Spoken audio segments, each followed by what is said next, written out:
change. Hello and welcome back to another thrilling episode of CMSA's October D&D sessions. There was a real name for that. I forgot what it was in the moment as I was saying it, but we're just going to keep rocking. Last we left off, our wonderful heroes had made their way into the Ankeg nest. They had started to poke around. You guys investigated a little bit. Some acid bubbles dropped on you from the ceiling before you wisely shot the rest of them down. You discovered Iskaval, Torvain's missing tiefling partner, who had cast greater invisibility on himself and was lurking in one of the further chambers of this nest. You were able to calm him down and remove the shard of crystal that was embedded in him, much in the way that those boars that you encountered earlier and these Ankegs have all had shards of crystal embedded. He spoke of a cold voice in his mind commanding obedience, and he had been able to resist successfully for a period of time. But had you guys not removed the crystal, it probably would have gotten worse. So you continued to poke around a little bit more. You did discover through some careful observation and investigation that the meteor, which had plunged its way through the surface into the heart of this Ankeg nest, could actually be traversed as if it were a liquid by beings and creatures that had those shards of crystal embedded in them. Deciding after torching a collection of Ankeg eggs and then getting attacked by the protectors of said eggs, you decided that maybe before you kept exploring any further, might be a good idea to take a little bit of a rest. So you extricated yourself from the warren, took a little sleep.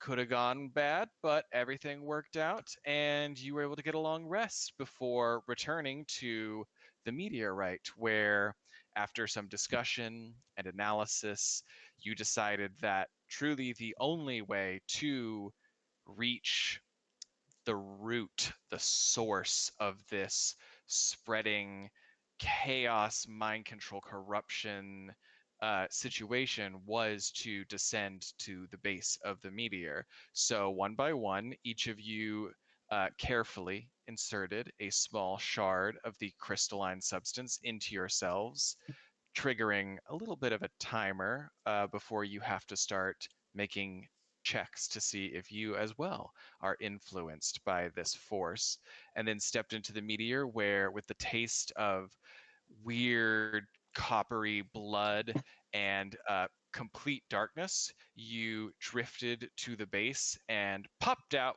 at the bottom of the meteor, only to find yourself in a room with several Ankegs of various sizes, some pools of acid, and a enormous lump of crystalline structure, the same color and shading as these individual shards you've been coming across. And all of you heard the voice in your mind commanding you to submit. And then we rolled initiative. So let's go. Um, got some music going. At the top of round one, we've got this guy. Ooh, okay. So he's going to move 5, 10, 15, 20, 25, 30. Make a little attack on Salrius. Does a 7 hit? No, it does not. Stunning. It just skitters over, chitters in your face, but is not able to make contact. You recover your reflexes quickly enough after tumbling out of the meteor to dodge this attack. Next up is gonna be this guy. Ooh, big boy. Big boy is gonna, move 5, 10, 15, 20, 25, and unleash a spray of acid. I will need Vegas, Arbiter, and Landria to all give me a DC 13 Dex save.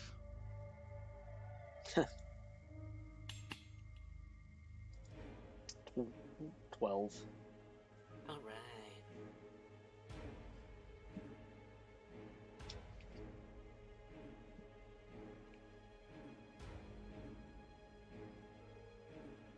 Okay, and a Wow. 25. So, I'm not yeah, good. Vegas, you're just instantly able to zip straight into the air and avoid this little burst of sizzling acid. Landry and Vegas, you each only take 6 acid damage. Arbiter, you will take 12. Jesus Christ. As this thing comes with a horrifying speed, scuttling out of the darkness and Was that the spreads its larger mandibles one? wide. It is this one right over here. Cool. And just for Vegas, who did not participate in the last fight with some of the Ankegs, their acid abilities do operate on a recharge. So they can't do that every turn, but we'll roll a dice and see if they get it back. Good to know. Good to know. But next up, that brings us to Lug Lightpath. Okay. Can you hear me? Last time you couldn't Yeah. hear me. You're good. Okay. Reading loud and clear. Okay, cool. I'm gonna hit this guy. And I'm gonna do just my regular unarmed strike, and did it? Why is it? Oh, now it's rolling. 10's not quite gonna do it. Go ahead and make your second attack if you like. I'm assuming that hits. Yes, it's gonna work. Okay. And then what's the thing where I'm gonna spend go ahead. No, it sounds like you know what you're doing. I'm gonna spend 1 key point to make my target stunned until the next turn if it fails a con throw of 13. Okay, not a lot. I will roll this in front of the board. It adds a +1 to its con save, and that is a 10 on the die for an 11. That big boy is stunned. Cool. And then that's just with special. I still have an additional punch, correct? Like a bonus attack. Yeah, you still have a bonus action attack. Yeah. Okay, I'm gonna flurry of blows it as well.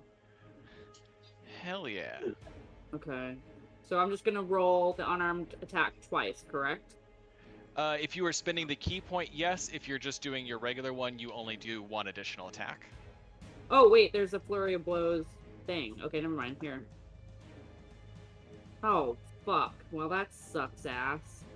Hold on 1 second, because I know stunned has a lot of stuff that comes Stun along. gives Oh, advantage.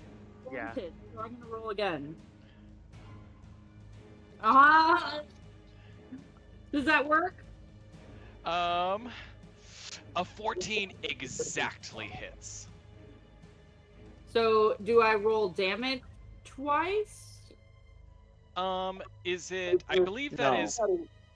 Does the condition specify stunned or paralyzed? It's stunned.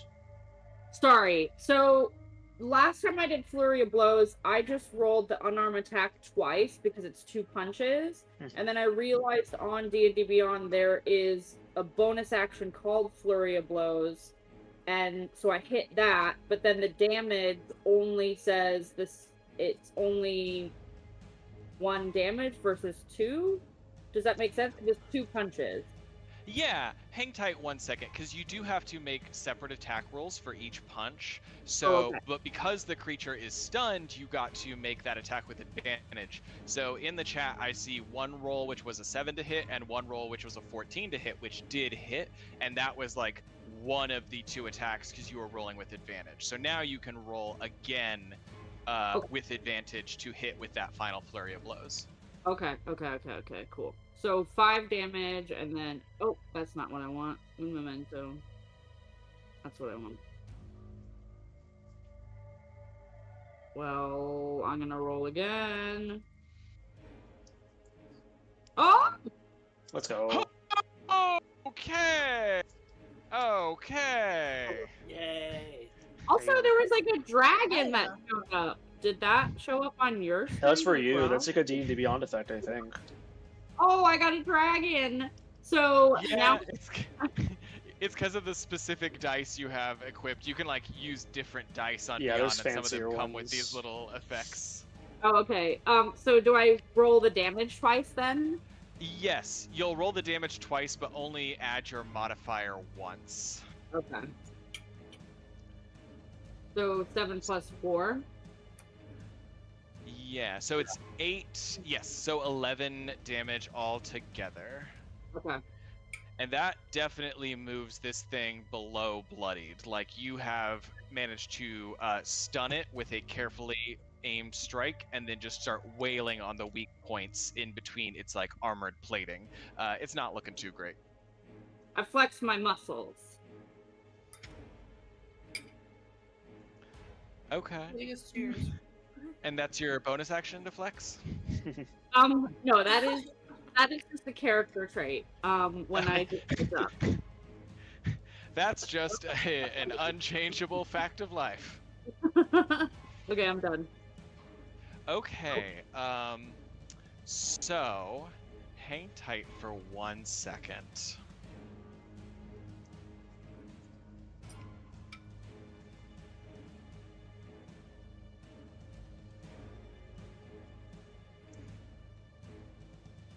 At the end of Lug's turn,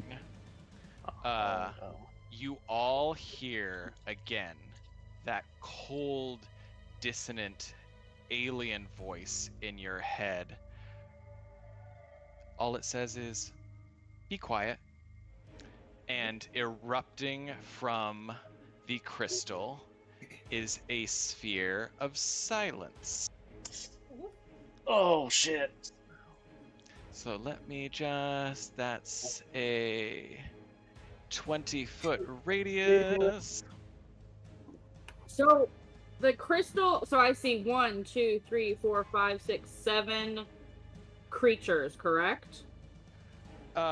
Yes. 1, 2, And 3, 4, 5, 6, including the crystal, yes. And the crystal is something we should be attacking. I'm just now realizing that. You could. The maybe. crystal appears to be the source of this, like it is the heart of everything that you have encountered, everything that is like going on with the creatures in this area, with the weird mind control effects and the like unusual behavior. Like, the crystal that you see before you is the same shape and coloration and shading as like those individual little crystal splinters you were seeing.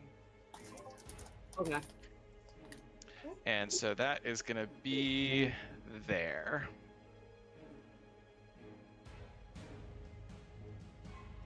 So for anyone who is unfamiliar, within the sphere of silence, you cannot use any spells that require a verbal component. Okay. But that brings us next to Vegas. Hell yeah. Okay, I am going to look at the giant crystal, look at my tiny sword, and then look over at the stunned creature and go for the stunned creature. I am going to. I don't even think I need to sneak because it's stunned. I will sneak attack this guy. Hell yeah, go ahead and give me a roll.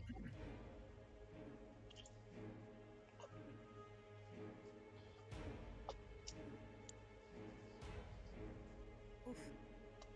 Oh man. It's stunned. Did you attack? Did you roll with advantage to hit? Oh, I did not. Okay. Gotta be a 14. Does that hit. A 23 is better than a 14. And I'll go ahead and do that for damage. Was there? And I feel you like I said you're should rolling probably- sneak attack as well? Yeah, I don't. Is there like a quick on to add that? 'Cause I don't Yeah, I think it's a little further down on your character sheet, because I think at your level it's like 3d6. There we go. 17 damage. Okay, with exactly 17 HP left, Vegas, you are in this weird sphere of sudden eerie silence, but you look over and see this Ankeg that Lug has been able to beat down, and with pinpoint precision, you zip over and drive your rapier through its core, damaging some essential nervous structure. And that Ankeg is gone. Woo! I'm gonna do a little twirl and then be like, does anyone have like those like shatter, boom, sort of magic, twiddly things? I'm gonna high five you. Can I high five you? Oh yeah, absolutely. I think you do a high five and I do a full chest bump. To the high five. You high five his chest. Proportionally, All it right. doesn't work out super great, so this is what we do. Shall we? Wait, what? Never mind. Oh, killing things. Yes, let's kill more people. Not people. Yes. Creatures? Bugs. Um, And that's it. That's you my can turn. you can address your question about the little shattery boom things. Everybody in this sphere, you just see mouths moving and no sound coming out. Nice. So after Vegas, that brings us to Landria. Okay. Landria looks at that crystal and gets pissed. So I'm gonna come over here. Will And you give me just like a DC 10 acrobatics check to maneuver, since that acid kind of overlaps both those tiles, just to like edge your way around? wow. Yeah, you got this. You're light on your feet. So I'm gonna just swing with my warhammer.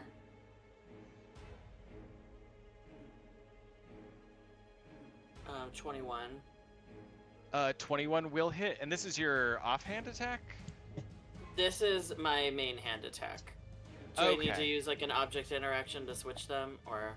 No, I just wanted to make sure I knew. So now you've got your warhammer in your main hand, longsword in the other one. Yep. Cool. Yep, 21 absolutely hits. Go ahead and roll damage. All right, so that's 7. Okay, 1 second. Do I get to do anything about that? I don't like that. And so then we'll roll a little concentration check for the silence. That's a 6 on the die. Does not pass, and as you thud your warhammer, it is completely silent for a moment, and then suddenly the reverberations of that crack can be heard as the like sphere of silence dissipates. Fuck yes. Cool. I'm gonna do my second attack roll then, which is a 16. 16 will hit. Thanks to that potion. 8. Oh yeah. So that's 8 damage, bludgeoning. Okay, you absolutely have impacted this crystal entity in a major way. It is formed of that same brittle crystalline matrix and cannot shrug off these attacks. You see cracks starting to spread across its form.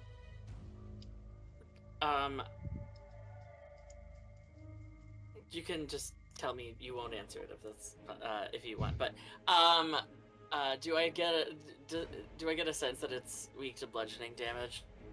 Because Landria is just like, I'm gonna smack this thing. Yeah, give me insight. Oh. Or no, well. maybe perception. We'll say Oh. perception. Oh, no, I can do insight. You got a nat 20, so. Nat 20 minus 1. Yeah, okay. It is not vulnerable to bludgeoning damage. No, you are just doing a lot of damage to a creature that, while it has a lot of terrifying mental powers, is not constructed to withstand heavy physical assault. Cool. Okay, so for my offhand attack, I'm actually going to use the rest of my movement to come over here by little bug boy. Alrighty. And I'm going to swing with my long sword, which is a 17. Yeah, 17's gonna hit. Really wish I'd made you drink that potion as a bonus action, but here we are. I can if you want. No, I'm so kidding. Go ahead and roll damage. That's 8. Alrighty. A series of devastating strikes. I am gonna action surge. Oh yeah. Great. Okay. I'm gonna take some more Warhammer swings at this crystal. Okay. 25. Yeah, that's gonna hit. For 7 damage. Okay. And then the second one is 23 Yeah, that for hits. 10 damage. This thing is looking so bad. So bad. And in that case, I'm gonna use my bonus act. Wait, no, I don't get a sec. No, you don't get a second Bonus bonus action with action No. surge. You don't Okay. get to kill the big Just, bad in one turn. In that case, then I am done. Okay. At the end of Landria's turn, it was probably going to save this for a more opportune moment. Unfortunately, you have just absolutely taken it to the brink of death. You hear, everyone in this room hears a high-pitched, like keening shriek of psychic energy erupt from this shard, and then rippling out these waves of like thrumming pressure and force as everything starts to feel distorted around you, the ground, the rock. This crystal is going to cast reverse gravity. Oh. It affects a 50-foot radius, 100-foot high cylinder. So let me go ahead and get that. How high is the ceiling in here? The ceiling in here is 30 feet. Great. So yeah, that's It's everyone. that's gonna just absolutely hit everything in the room. Does it? So a Including couple the things are crystal? gonna happen. Well, the crystal's stuck in the Uh, ground. But That's the other Crystal is bugs. stuck to the ground. Everything else, bugs, people, all of it are about to start flying upwards into the ceiling. I would allow, let's see, I think only Atlas, Salrius, and Arbiter, the three of you, can give me dexterity saving throws to Ah. cling to the meteor. Dexterity. Okay, yeah. Alright. That's a roll, not a. It doesn't matter. I don't have a bonus to either. I got an 18. Okay. Dex. Saving throw? Yes. And that would be. Okay. Atlas, you with your enormous, heavy, dense Warforged frame, you are able to truly just plunge your hands into this crystal and grasp onto something you don't know what, or the meteor, I'm so sorry, and keep yourself rooted to the ground. Everyone else is flying straight up into the air, 30 feet. You are all, including my bugs, gonna take 3d6 damage because you essentially treat it as though you were falling from a height. So as you impact the ceiling, all of you take 16 bludgeoning Jesus. damage. Do we have a monk in the party? Yeah, me. You might take Yeah. half damage on that. Why so? Isn't it a thing that monks like have falling damage or don't have it? There is a monk ability called at a higher Slow level. Fall. Oh yeah. I can use my reaction when you Right. fall to reduce the damage you take by 25. Okay, so you take no damage. But thank you, Jam. Nice. Vegas Um, Hold on, I just gotta update all my little bugs who were not, exempt from the damage. But Big Crystal doesn't really care about the bugs. Oh, we're in a cavern. Yes. Okay. Yes. Also, we have to be, just to make sure, we have to be marking off the damage ourselves on our characters, right? Because none of this stuff will apply. Yes. Okay. Yes, I can't change your guys' HP through the Cool. VTT. It Because tells I think me to go do it in the character sheet. earlier, I'm just making sure, because I think earlier, Vegas took 5 damage from an acid spray. I don't know if that got marked. I did not mark that off. Thank you. 6 damage, sorry, for that acid. Oh, okay. Right, it was 6 and then 12 if you took full. Yes. Plus Okay. whatever you would take now. Okay. So, yeah. Current state of affairs: everyone is floating 30 feet up in the air, pressed with the weight of gravity against the ceiling. Let me just double check and see if there's anything else. Strike just as they would during a normal downward fall.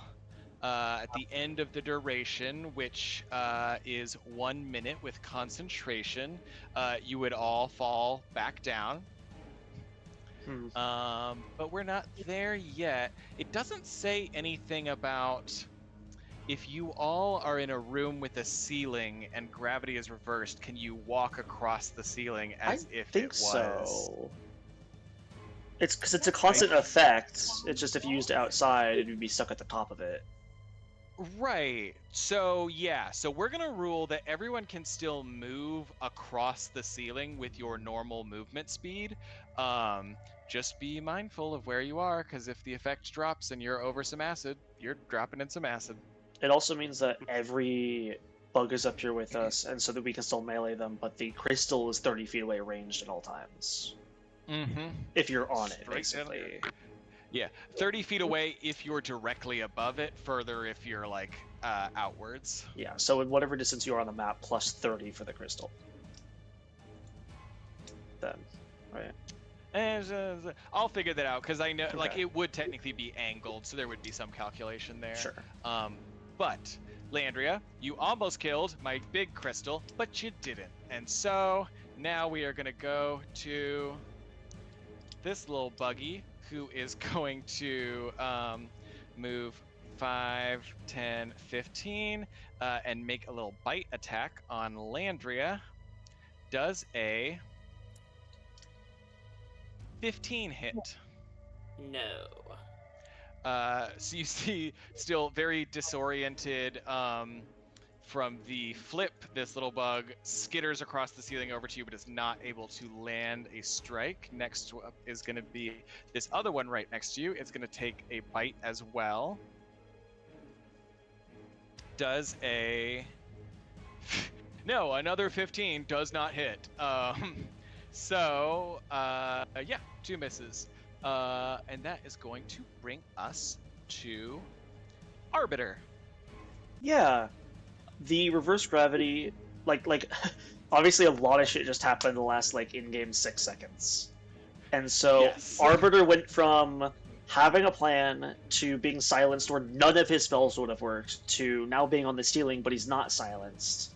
But if I hit the crystal and it dies, we fall and I probably get knocked out from the damage. So I have to use a healing effect instead of whatever the hell I wanted to do. You're next. Did Do you want me to do? I prepare the right spell though? Probably not. Also worth noting is that because this gray shape, the meteor, goes straight Yeah. through the ceiling, I have to you move to see cannot, it. Like, yeah, you can't. Well, I was just gonna say you can't walk through those spaces. Like, that Okay. is solid stone. Shit. I would I say from the definitely ceiling, didn't. you've got a pretty decent view. I definitely did not prep the right spell earlier. That's my bad, but I'm not going to change it at this point.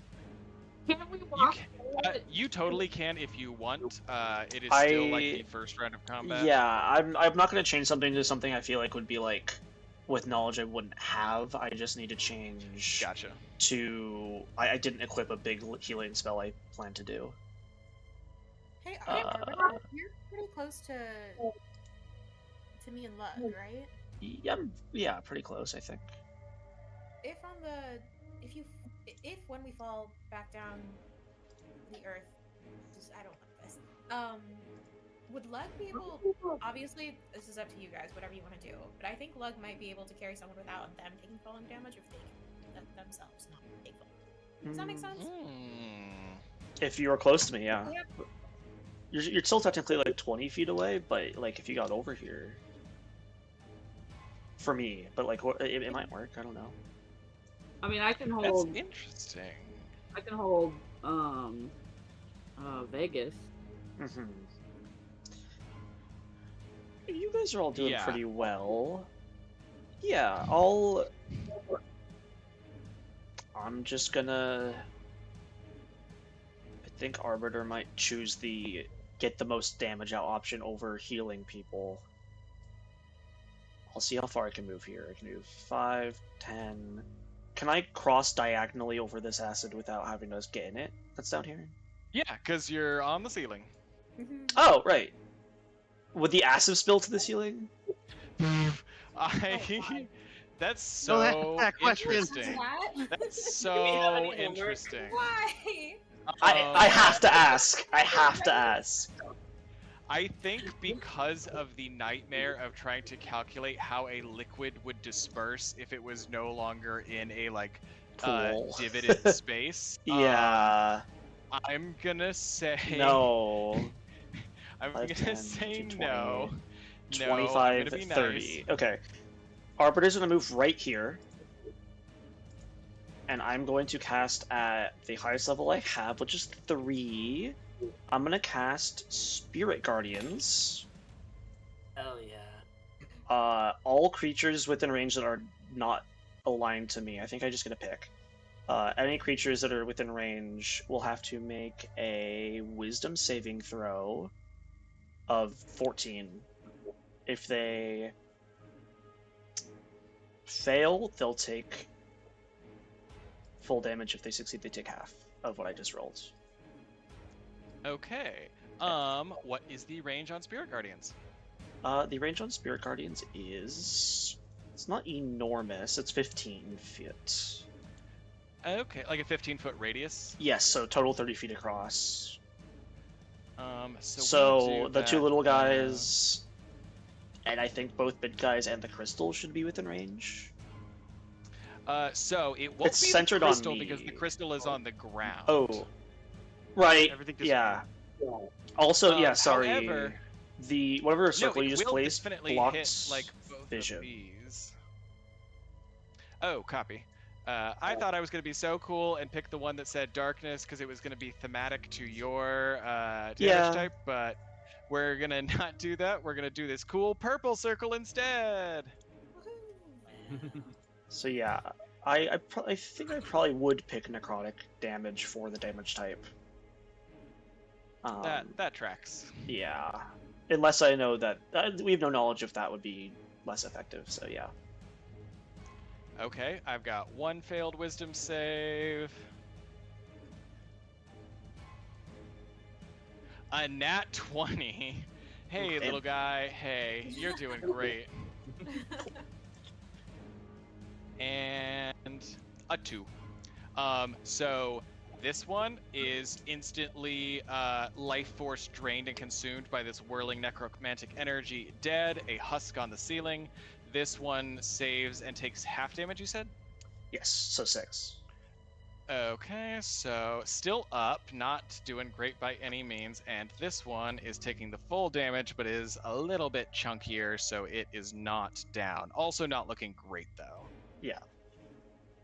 I think that if a creature would die within range of my Spirit Guardians, thematically, their body might sprout like iron, like almost like a wrought iron fence kind of vibe, like the crown that Arbiter has, like out of their corpse.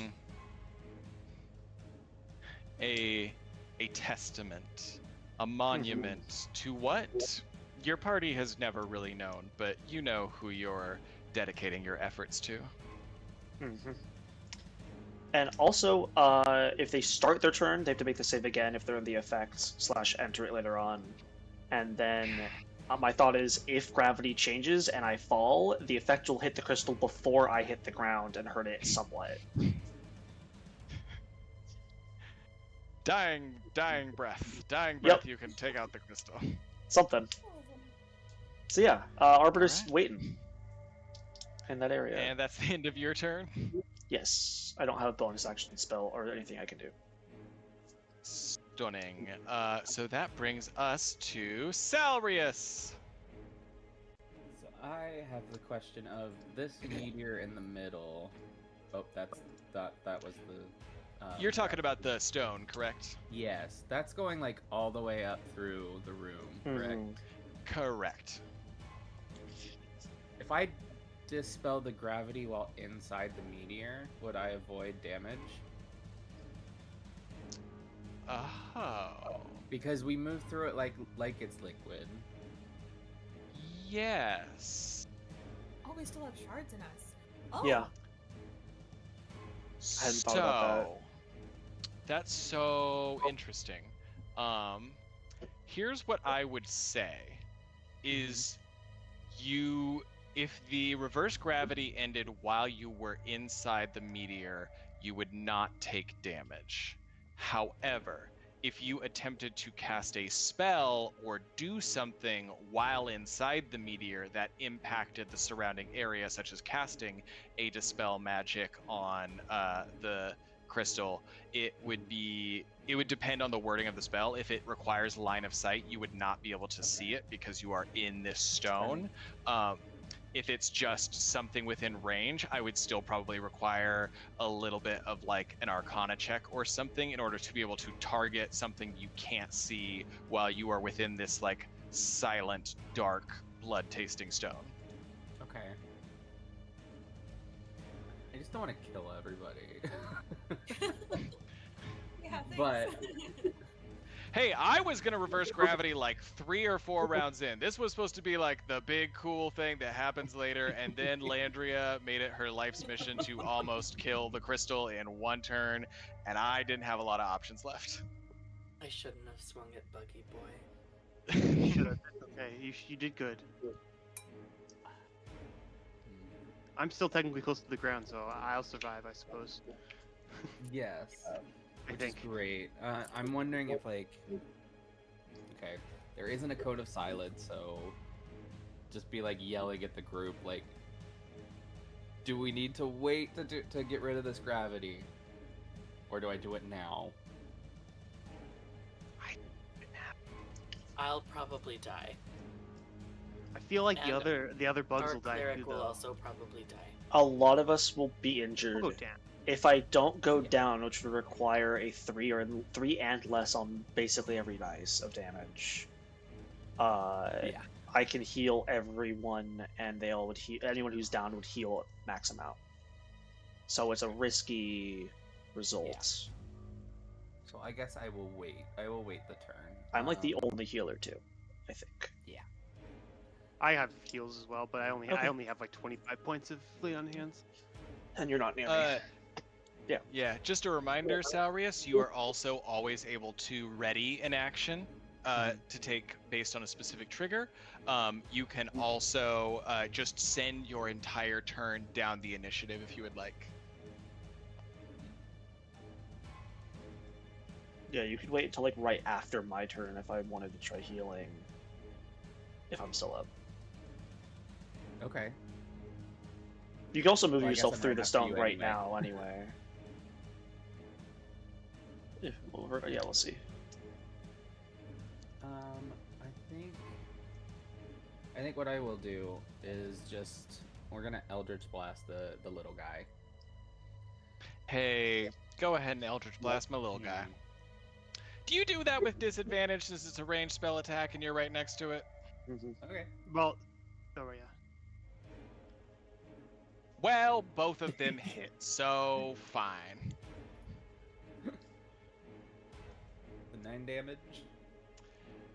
Looking real bad. You see that the force of that that powerful unearthly fire just like punches a hole through this thing. It's still up, but like just barely.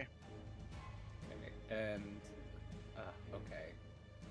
I might be taking an opportunity attack, but can I move inside the meteor? Yeah, you can do that. Where inside the meteor are you moving? I mean, really, just where, just into it, wherever I am, because it looks like I'm partly on it already. Yeah. I think you could. So, could I do that? I think if you moved one, yeah, I think you could do that without incurring an opportunity attack and Okay. be inside the meteor. Okay. But you are immediately no longer aware of anything going on in the chamber. Okay. It is darkness and silence. Can I then? No, I can't.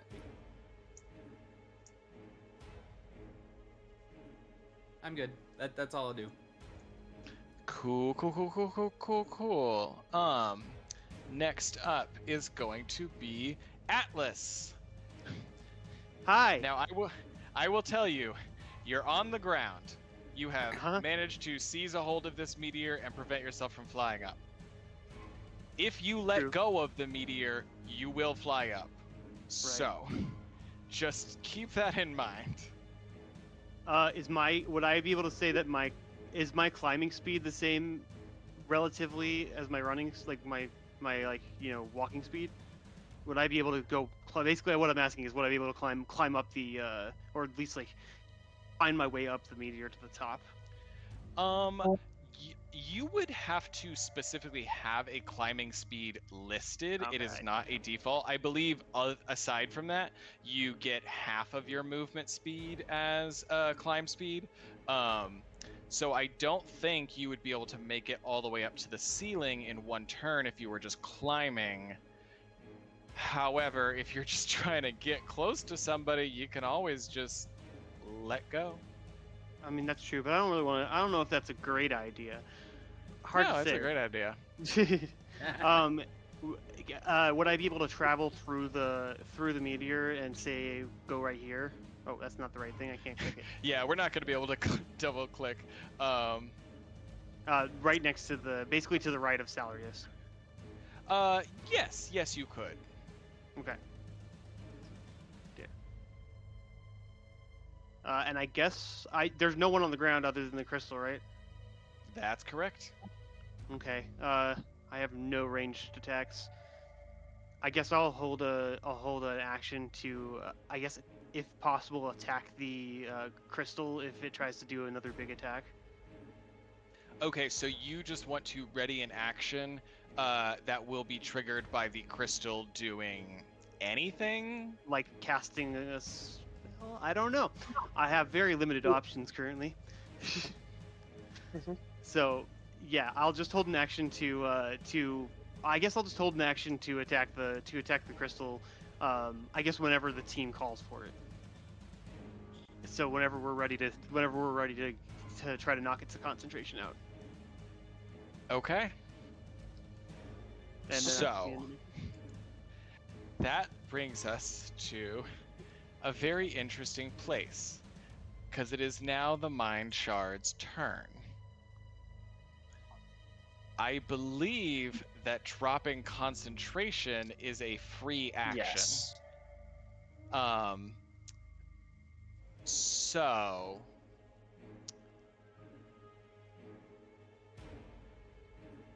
yeah.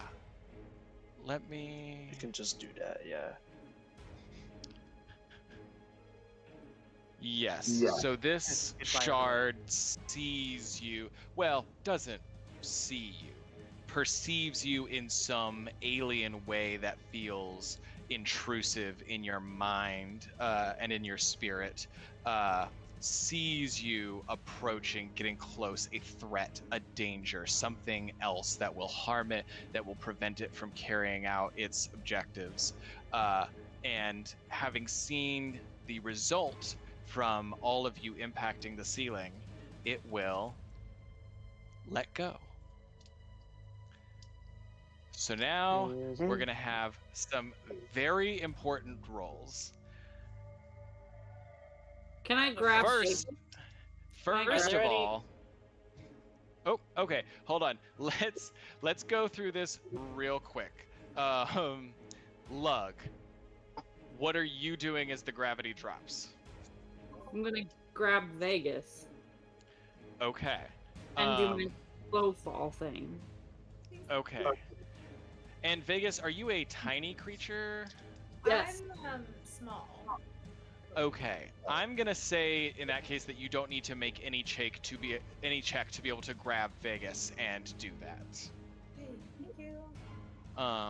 So that's Lug and Vegas who both make it safely to the ground. Landria, was there anything you were any reaction that you were going to take or anything else in this moment? Are there any stalactites around me? You are unfortunately devoid of well, you know what? That's not fair. I'm gonna roll a little luck check in front of the board. It's really, truly just a roll of the dice. So. Well, isn't that the game? It sure is. We're gonna say call high or low.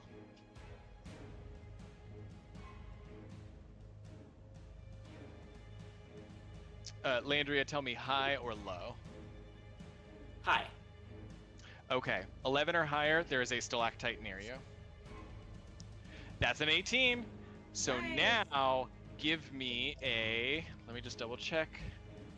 And if I can, you can tell me if it's not possible. I would also like to try to I'd also like to try to grab Arbiter. I was gonna say if Landria was able to grab a stalactite, I just grabbed them. Pretty little daisy chain. Well, Landria has not yet determined if they are able Obviously. to grab the stalactite. It might just that was mean just to we're see both if falling. one existed. Yeah. Now you need to give me a DC 14 Dex save to grab the stalactite in time for your reflexes to kick in as suddenly gravity reverts to its normal state. So we're gonna do just Landria first. DC Oh, that's 14 not- Dex. You are taken too by surprise. There's so much going on in this moment. You have the disorientation of suddenly being flipped upside down. Your world turned upside down, literally. You're not able to grab it. That's Arbiter. I will allow you to also make that. We're gonna say that you're close enough to Landria that the stalactite that was close to Landria is also. It was just close like to you. between us or something. Yeah. So you can also try and make Okay. that DC 14 Dex save. I have a +0, so it is a like 25% chance. Natural 20. Oh my Shit! God damn it! God. Hey, damn it. You all I have to see keep am my- stood up and am pacing the room. I have to God hold damn it. myself here though. I could fall next turn. I also don't know if I can somatic cast very well with holding onto it, if that matters. We'll cross that bridge when we come to it. Cool. You have managed to seize the stalactite and just keep your. I cannot believe that happened. I cannot believe that You could have said I just happened. fell. You know, but Yeah, but fair's fair. Mhm. There was a stalactite there. What are you gonna do? So that's, and then Atlas is on the ground. Salrius is in the meteor and therefore unaffected by this dropping of gravity. So now I'm gonna go ahead and roll 3d6 for everyone. It is 13. So this Ankeg drops to the ground, instantly crushed. This Ankeg drops to the ground, instantly crushed. Landria, I'm down. that is 13 damage to you. You are down. Yeesh. Okay. This one falls to the ground, instantly crushed. This one falls to the ground, still up. This big boy. Mm-hmm. Let's see. Yeah, Lug and Vegas are able to land safely. Salrius is inside the meteor. Atlas is there. Arbiter is on the ceiling, which means your spirit gardens do not yet come into contact with No. the Mind Shard. So, the Mind Shard is now going to, seeing this being next to it, it is going to attempt to cast its other most powerful spell. I will need... It's going to try and cast a spell because it is attempting to take an action. It will trigger your ready to action, Atlas. So let's go ahead and roll that. Cool. What do you add to your attack rolls? It's +6. The Mind Shard's AC is 13.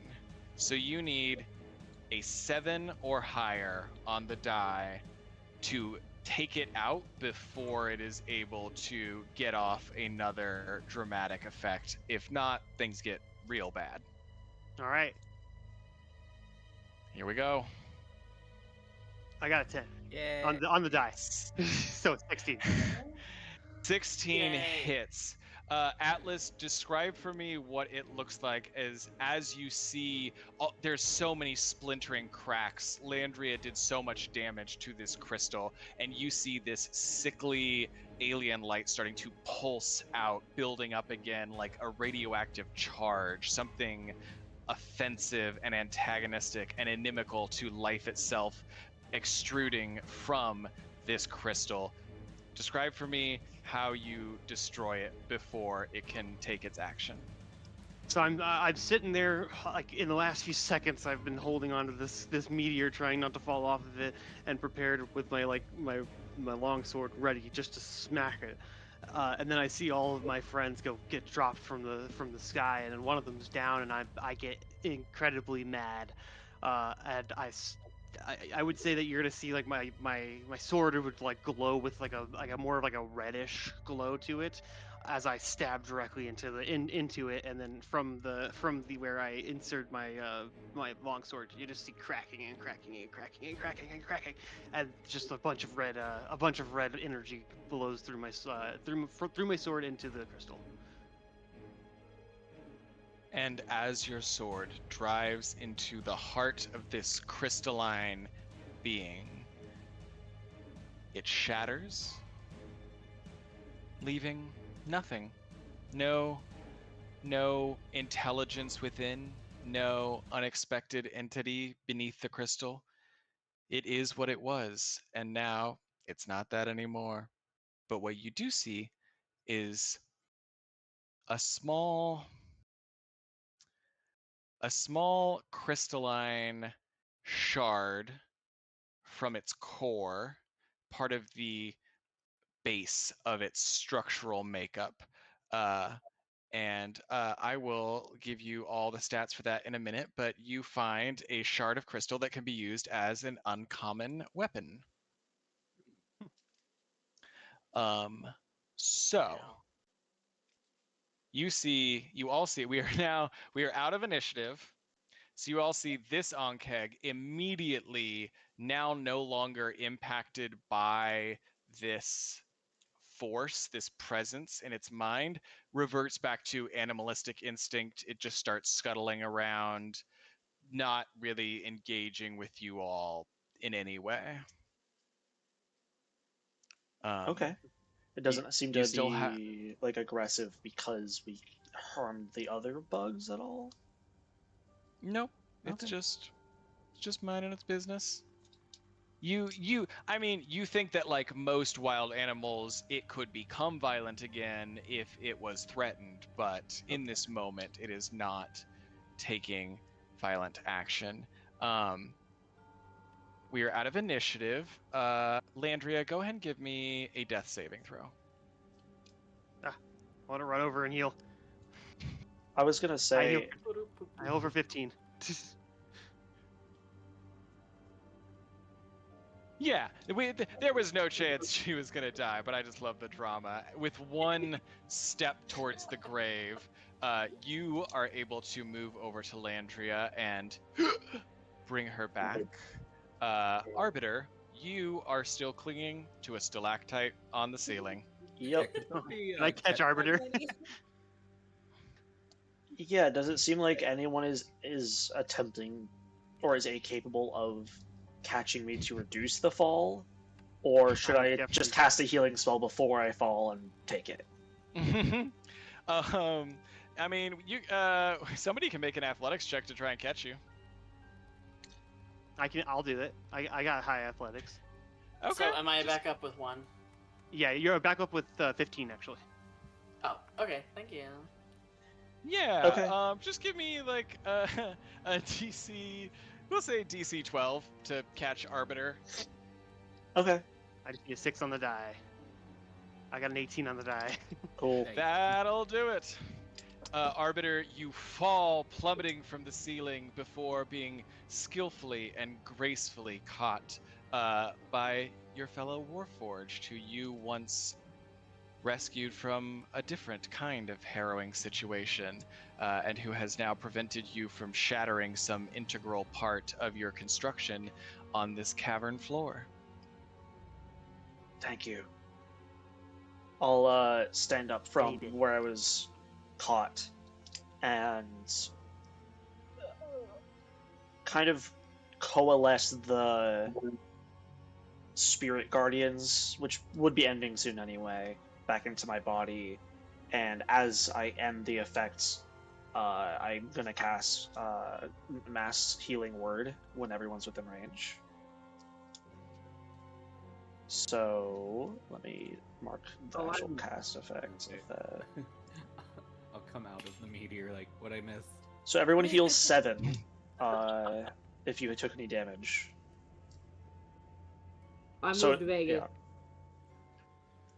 So yeah, basically the spiritual guardian effect comes in, and I flavor-wise kind of take all the damage I dealt with it and turn it into healing for you guys.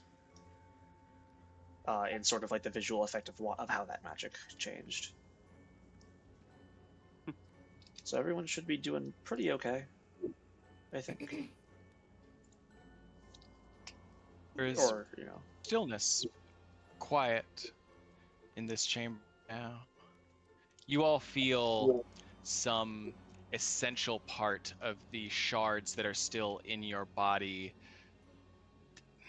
Deactivate isn't the right word. They just lose their potency. And you're standing in a cavern, Do we...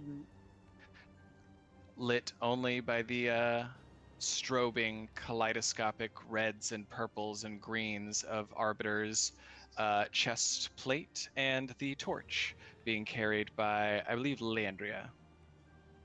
Can I cast Identify on the remnants of this crystal?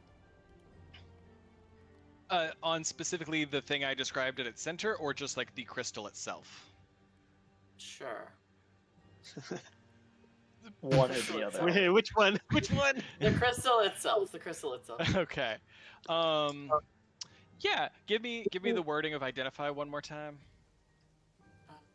Here, let me send it to thing.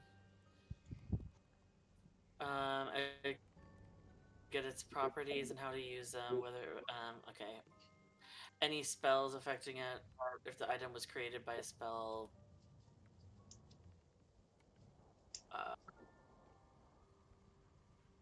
If you touch a I don't know creature, if you any know of them- what's affecting it, but technically it's dead. Yeah.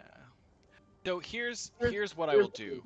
Landria, if you can hit a DC 10 Arcana check, I will let you, because really identifies for like looking at objects, and even with the creature, it specifies like you just learn what magic is affecting it, but you're trying to understand this crystal itself, the thing, the will that was this crystal. So if you can hit a DC 10 Arcana, I will let you rework it Yeah. in this way. And can I give can't. the help action?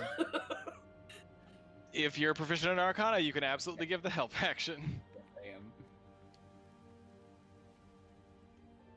Oh, there we go. Hey, that's much better. So, Landria, you are able to lay your hands on the remnants. The crystal feels warm to the touch, but is cooling rapidly. Like, I don't know, like a pan taken off of the stove. Some essential part of it is gone, and the remnants that still linger are rapidly leaving, but there's still enough there that you are able to detect consciousness, intent, not an intent that is communicated to you in this moment in words or specific plans, ideas, rather just a singular emotional resonance, a drive to control. You know that this is by nature of the fact that it came with and from this meteor and was using it as a transport of sort, a way of taking itself somewhere where it could find bodies, intelligences, things to control. That it is not a creature of your world, and because of that, I don't know if you are able to understand anything in general about the biology, the physiology, or understanding of like, is this creature the only one of its kind? Is there a whole race or species? Have they landed here on your world before? But you do get that lingering, fading warmth and that overwhelming emotional resonant desire to dominate.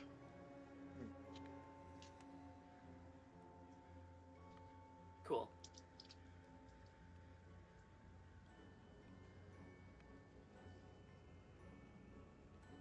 Does it So seem I, like I got a there's- sword, everybody. I want to see if we want to like decide whether or not anyone wants to take this except for me. If this might suit someone better. I don't think I need it. Arbiter doesn't really melee too much. I feel like Landria doesn't want a short sword. All right, I suppose I'll keep it then. Does it seem like there's airflow down here, like some sort of exit potentially, or do we need to see if we can use the meteor to get out in the same way we came in? Yeah, I want to stick my arm in the meteor and see if it works still. It appears that it does still work. Some residue, some leftover effect from the meteor's what's the word I'm looking for? Proximity to this creature. It still will work even though the crystal is destroyed. To answer Arbiter's larger question, there is airflow, but as with the rest of this warren, those could be small tunnels, those could be entrances and exits that the Ankegs are able to use that may not be accessible to you. Then yeah, I think, at least I'm of the opinion that we should just leave before we do something that might enrage the remaining Ankegs. Can we see this whole area? Like, is there anything else in here that we might notice, or is it just cavey stuff? You're welcome to explore. My two people with light, if you move around, it will illuminate any remaining space in here. Yeah, doesn't look like this. No, yeah. For some reason, I thought that one of these was just like somewhere I couldn't see. Ooh. Ooh, there's a path down here. Is it a path or is it just a? Or a nook. No, it's just a nook. Okay. Cool. I say let's go back through. Yeah. Nothing else that we need on the way, I don't think. We could explore more of that middle section. We before went could. down, but also, I'm good with leaving. Would not mind it. It's true. Mhm. Maybe some food. That's- Pickle? Yeah, probably a good idea. We're all pretty Now that well. we're Y'all are probably all not pretty gonna bugged. get. Now that we're probably not gonna get attacked, I do want to see what's in the rest of that cave we came in through. See if there's any more items that might be helpful.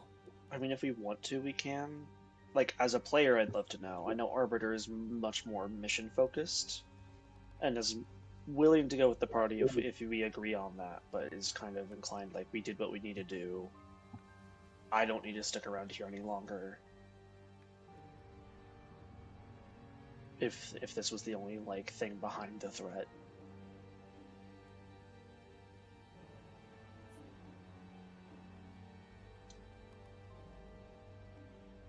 So is this, We need, you know, do we need a vote? yeah, Arbiter, I'll put a vote forward to just head out and not disturb the nest as much as we might want to. And then Yeah, I don't want to disturb these bugs anymore. They were traumatized enough by this shard.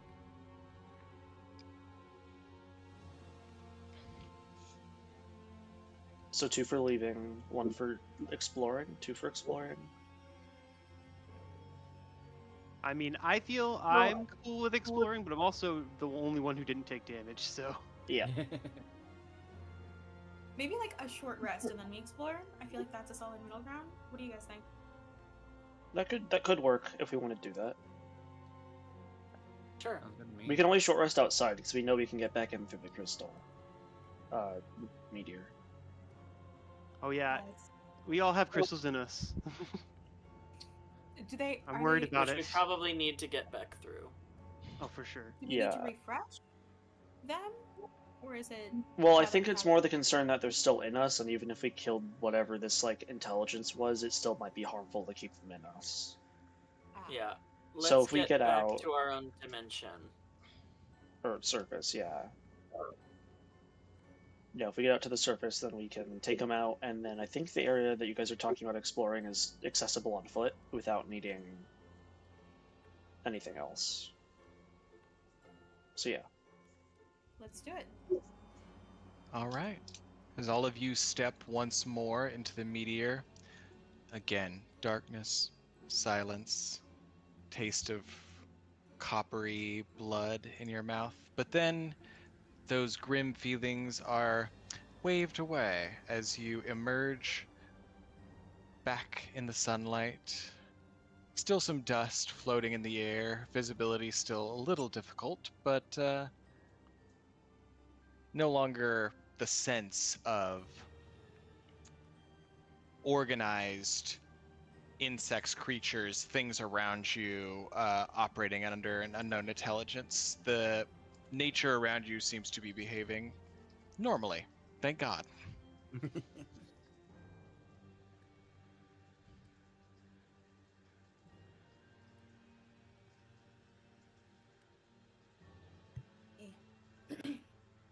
All right, and you guys are taking a short rest? Yeah. Do we want to get out of the crater at least? Maybe get to Yeah. the tree line. Yeah, we'll go back up towards the tree line if that was safe before.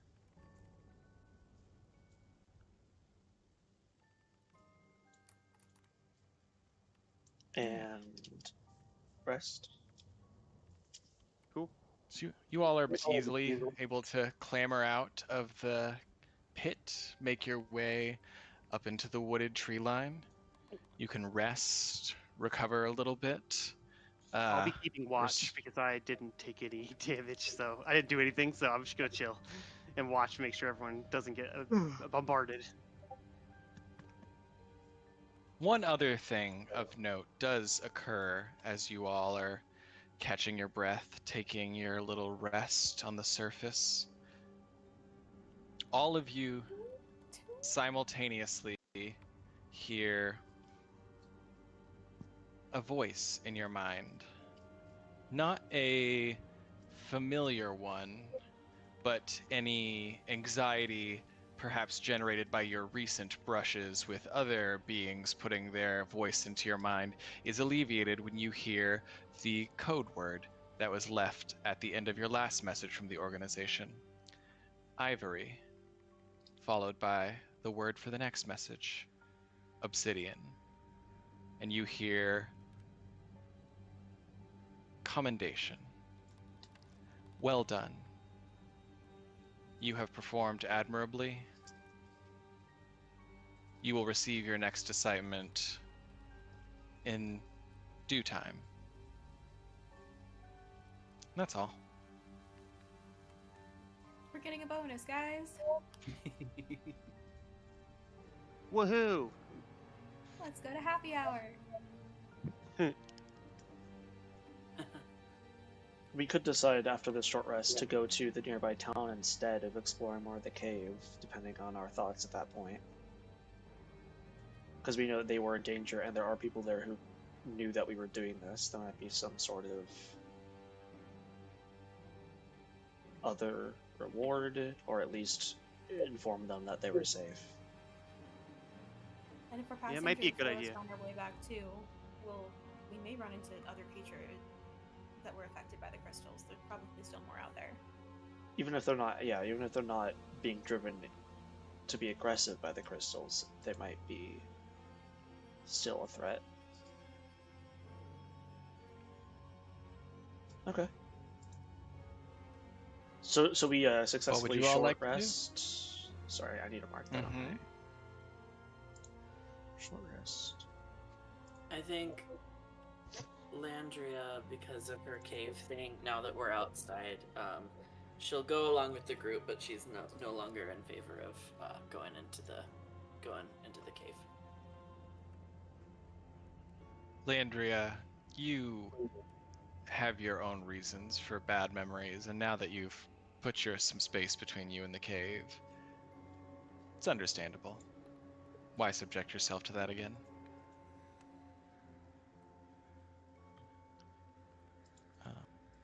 But as you all depart, you are able to traverse quickly through the forest, your way unbarred. You see many things. Remnants of crystal shards now fallen on the forest floor, perhaps removed by creatures themselves, perhaps fallen uselessly from the grip of one who was to be infected but was stopped in time. Doesn't seem like there's any lingering effects. The one or two creatures that you see that still have the crystals in them are behaving quite normally. Certainly, the forest, like all forests, has predators, more aggressive creatures, but they tend to give you a wide berth. And you're able to make your way back to the town. You are celebrated. Oh, go ahead. Oh, sorry. As we are walking along, I know we've taken the short rest, but just in case people don't want to max out using their dice, Vegas is going to start a very long, rambly story involving a pig, 2 chickens, and a can of blue paint, perhaps. And you feel remarkably better by the end of it. I have the feat Inspiring Mind, so you guys gain temp HP off of that. Thank you. How much? How You said- much? Temporary? It is temporary. Let's see. I would have done it before the boss fight had I known, but I was not there. So 8 temp HP once per short rest. Cool. 8. 8. Thank you. All It was a good. good story.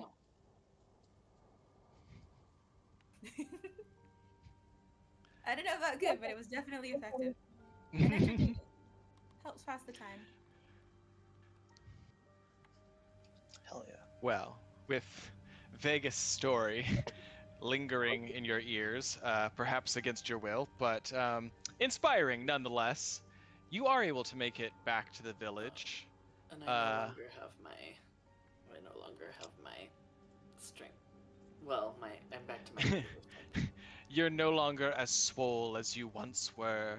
All of you see a visible deflating of Landria's muscles. Sorry, so. But the townsfolk are very happy to see you all. There is free food and drink and rooms offered at the inn nearby.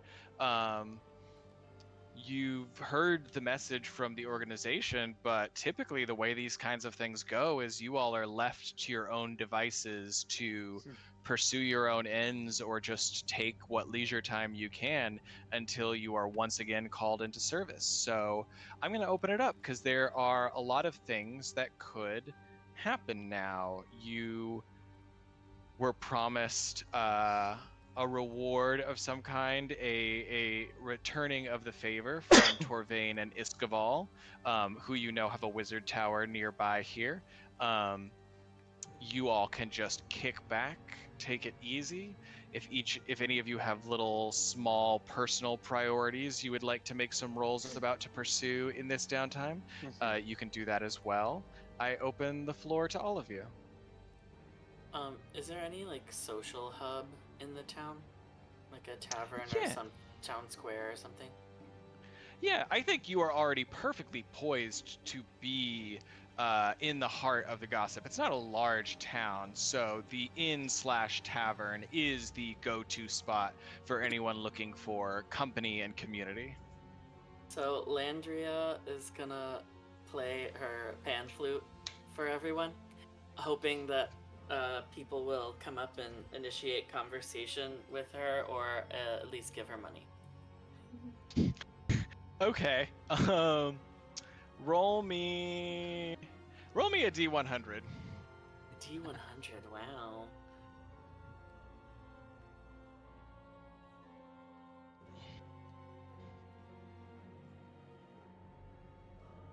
$40. You make 40 copper pieces. Yay. But everyone is very happy to engage with you. This town is off the beaten path enough that even were you not the saviors who had come to rid them of animals gone wild and the terrifying aftermath of a meteor impact, you all would be of note simply for being strangers, people from out of town, adventurers, and they are quick to ask you questions about your life and what you all get up to. Vegas is currently holding what appears to be a thimble of honey and a thimble of milk, two separate containers, equally full, and is sharing with the bartender the story of defeating the weird crystal monster, and also happens to also exchange information about the animals that were kind of affected by these crystals and why they were violent. So she's gonna go ahead and share just information that is probably useful for people living here to know. You see the bartender tips back his little drink. So wait a minute, you're telling me that all of this was just because of a big rock? Yes. And it was glowing, and it made the animals go crazy. Yeah, pretty much. Kind of like the moon, except the moon had a voice and was annoying and didn't affect the tides, and yeah. You know what? That actually makes a lot of sense, because there's a lot of teenagers around here who seem to go a little crazy when the moon's all up and glowing, so I feel that. I sure am glad you folks showed up, though, because I don't know what I would have done, what any of us would have done about a glowing rock. That seems a little outside my purview. I'll drink to that. He cheerses. Sláinte. Oh, wow. Cheers. Taking a shot of honey is a very slow but worthwhile process. Good Jello shot. It's real sticky. Gets My lips feel. I don't like it.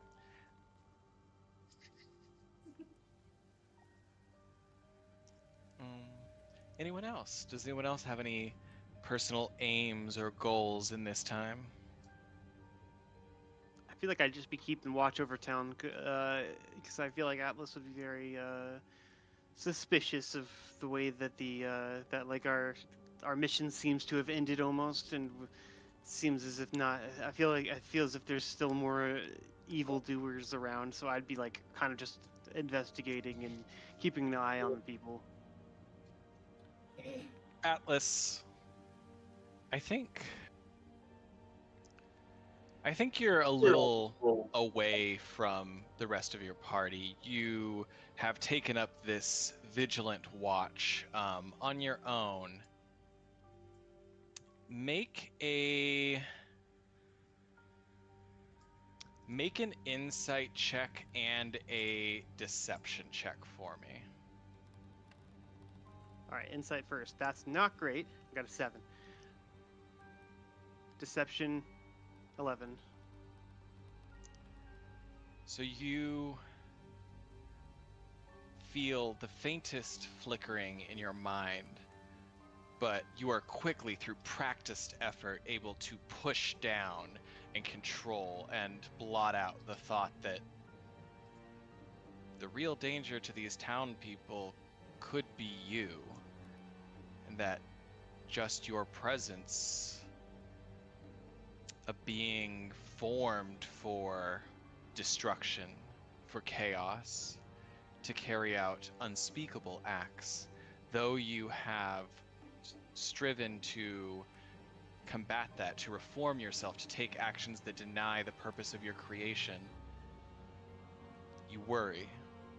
But you don't worry that much. You've lived with this for quite a while, and you were able to quickly shove those feelings down, perhaps with the help of a drink from the tavern, and you can continue your watch. Cool.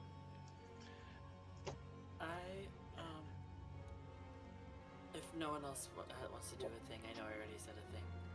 Oh, I'll go before you go because I haven't said anything. I'm camping outside of town, like just directly out of it, and I am training 3 times a day and meditating a lot. How many days are we doing this for? We don't know. Or, Right. Oh, it's just for... Yeah. We were just kind of told This we're is done. just... Yeah, you're in this loose space between assignments. Oh. Lug, you train in private. It's not that you don't appreciate the company of the rest of the members of your squad, but man, it's nice to have some privacy sometimes. You never really had that at the monastery. And I think as you train, your thoughts do drift a little back to home, back to your adoptive father, Joran Lightpath. What do you think he would say if he saw the company you are keeping right now, the things you are doing? I think he'd be kind of happy because I have some friends. I think he'd be happy because I have friends. That's great.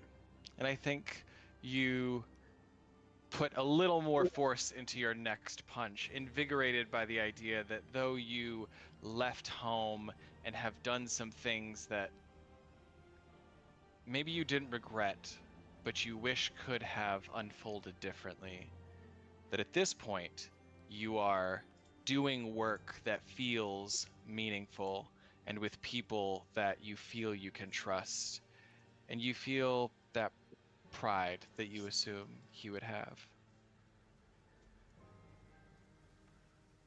Yeah. Anybody else? I know what Arbiter would be doing. I think that if this town has any sort of graveyard, anyone walking by probably wouldn't notice, but those who may be more familiar with the space or even tend to it would be a little surprised at first to notice a what seems to be a new statue as Arbiter has just been kind of kneeling in the space alongside all these other like gravestones and mausoleum equivalents, looking into some fountain or a small pool of water, as he often does after missions, to kind of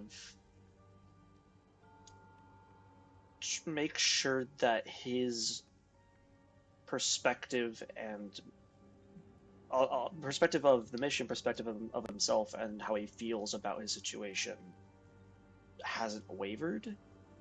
And he doesn't know if that's actually true or if he's just trying to lie to himself about that. But either way, he spends longer than he's aware observing his own reflection, hoping to find something that's not there.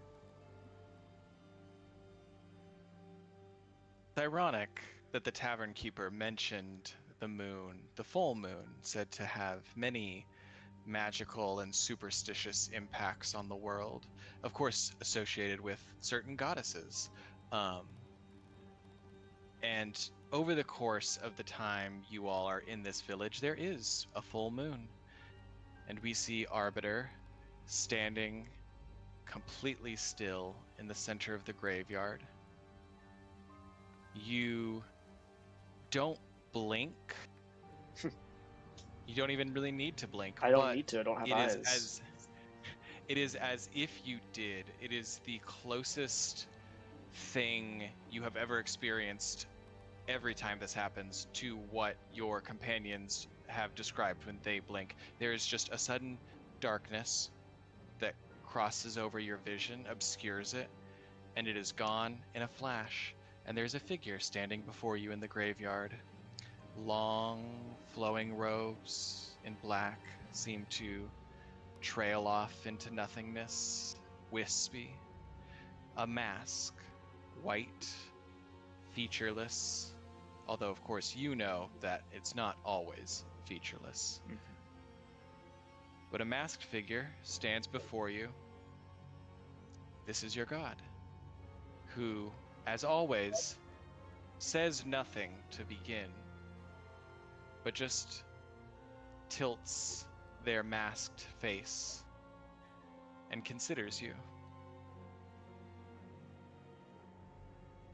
After maybe it's a couple minutes, maybe it's a couple hours, it's very hard to tell. You've been out here in the graveyard for a while, and sometimes it seems like things just pass by in a flow.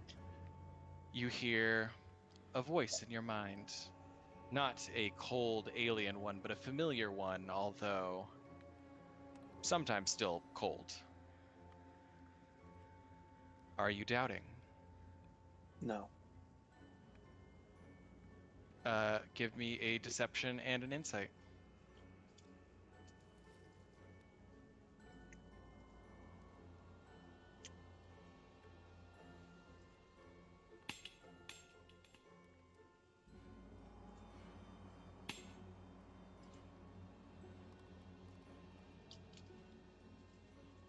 You are, as you said, very good at checking in with yourself, at looking down to the depths to see what is still true and what the things that tie you to this body and this world are. Does that really feel true to Arbiter? Do you really feel like you're not doubting? I think in a sense that I don't know if Arbiter has truly, even if he can read himself that well, does he let himself acknowledge that is the thing. I think that how long do you think Arbiter's been doing this at this point in his existence? A decade? Couple decades? More? Less? It could easily be a decade or two, maybe. Mhm. I don't think you've been doing this for millennia or No, centuries, no, or probably no. even 50 years. Maybe 13, 14 years. Mhm. I don't think he's doubting himself. He still remembers why he did this. He still knows that he wants to atone for the event that caused all of this. But I think that it's finally cresting over that point of fully comprehending the duration of time at which he will be in service to this god. To such a time that he might not remember his original reason by the end of it. And so he's not doubting, he's maybe starting to dread, but not doubting yet. As that feeling, as that thought crosses your mind, your god again tilts their head, and you hear the voice. Do you think the terms of your service unfair, my No. servant? The terms are not unfair. The terms are not endless. I will last, much like this body will last. You can last. What will you be when you are done? I'll be like all they are. Gone. And resting. Yes. Yes, one day you will be able to rest again. Until then, keep up your vigil, and remember, you are not like them. And then, with a the figure vanishes, and in the fraction of a moment before it does, you see an expression on the mask of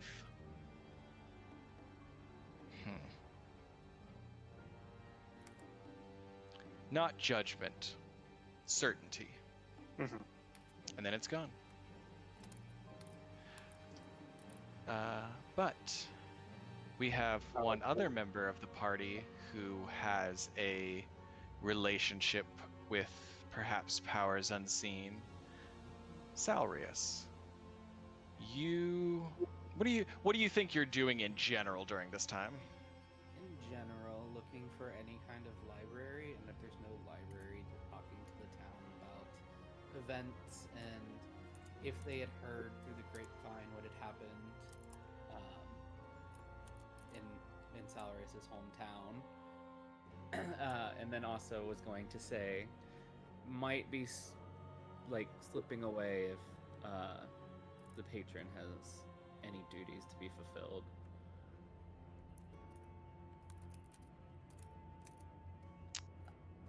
There is a small library, very worn down, shabby, cobwebs, not well maintained. I think you are in there one day just reading, perusing the titles, not really giving too much attention to anything. At this point, you've been searching for long enough that you know the phrases, the keywords, the things that you should be keeping an eye out for. And as soon as you are able to scan through something, you see that there's no information beneficial to you and move on, continuing through the tomes, and don't notice until with a start you realize that there is a small jackal, small desert dog, just sitting unnaturally still in the library watching you, and no one else is here. And you hear, as you have heard many times before, the voice in your mind. I have not yet found the answers you seek, but I am always getting closer. What have you been doing, my dear? What can I offer you in this time?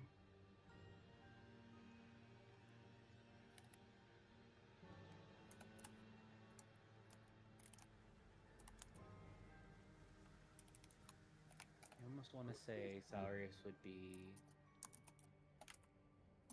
almost asking for, I don't know, hope, or like, this isn't for naught, like a reminder of why we do this, why Salarius is still on this journey. never hit Your the- mind drifts to a reminder, and unfortunately, it comes with brutal speed as images flood into your mind of your family and the state their bodies were in when you found them, and the amount of blood on them, on you, on the walls and floors of the house, and the aching, burning vengeance that has taken root in your heart since that night. The night you also met your patron. That is why you keep going. Have you forgotten what you lost? What was taken from you? No, I hadn't forgotten. Just it's all becoming one with all of these missions and all of these bloodsheds. Don't lose sight of the bigger picture, Azrael. You freeze as you hear that name, not the name that your companions know you by. You are a part of this organization because they are a means to an end. They will help you and us to get the information and tools we need so that you can have your revenge. Don't lose sight of that, and don't get too attached. Salarius just stands there and stares. There's hearing that name just always freezes him up. And as you stand there staring, the jackal gets up on all fours, kind of yips, and vanishes in a burst of flame. But even as it's vanishing, you hear in your ear, as if it was right behind you, I will ask you to get something soon. Be on the lookout. And then it's gone. So, with all of that being said, I think we can go ahead and take our break. We will come back in about 15 minutes. Yeah, about 3:10 p.m. Central Time. Sounds good. Yeah. Cool. All right. Okay, we changed.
All right, welcome back, everybody.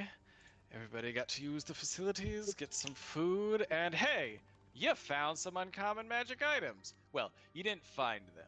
You were able to take a section of your downtime to travel just a little ways away outside of the village to the tower of Iskoval and Thorvane, who very grateful that you rescued them both from their mutual states of impending death, offered to craft for you certain magical items as a means of thanks. So each of you is working on or has already selected a uncommon magic item. But in the meanwhile, Vegas, I believe you had something that you wanted to do.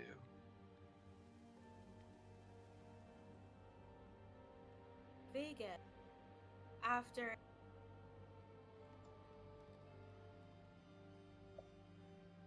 Cool. she's probably gonna look around.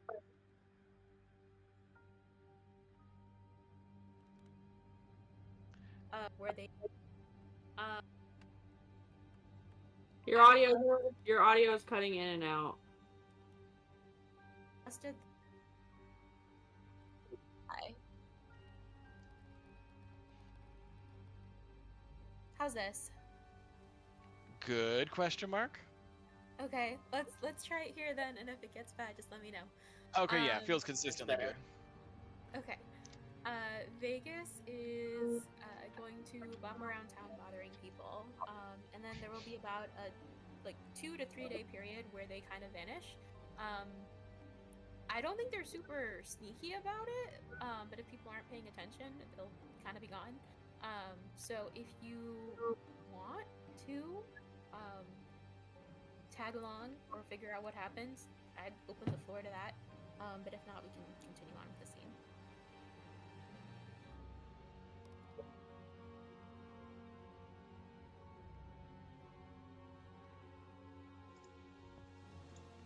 Yeah, I'll allow it. First of all, is there anyone who would like to tag along with Vegas?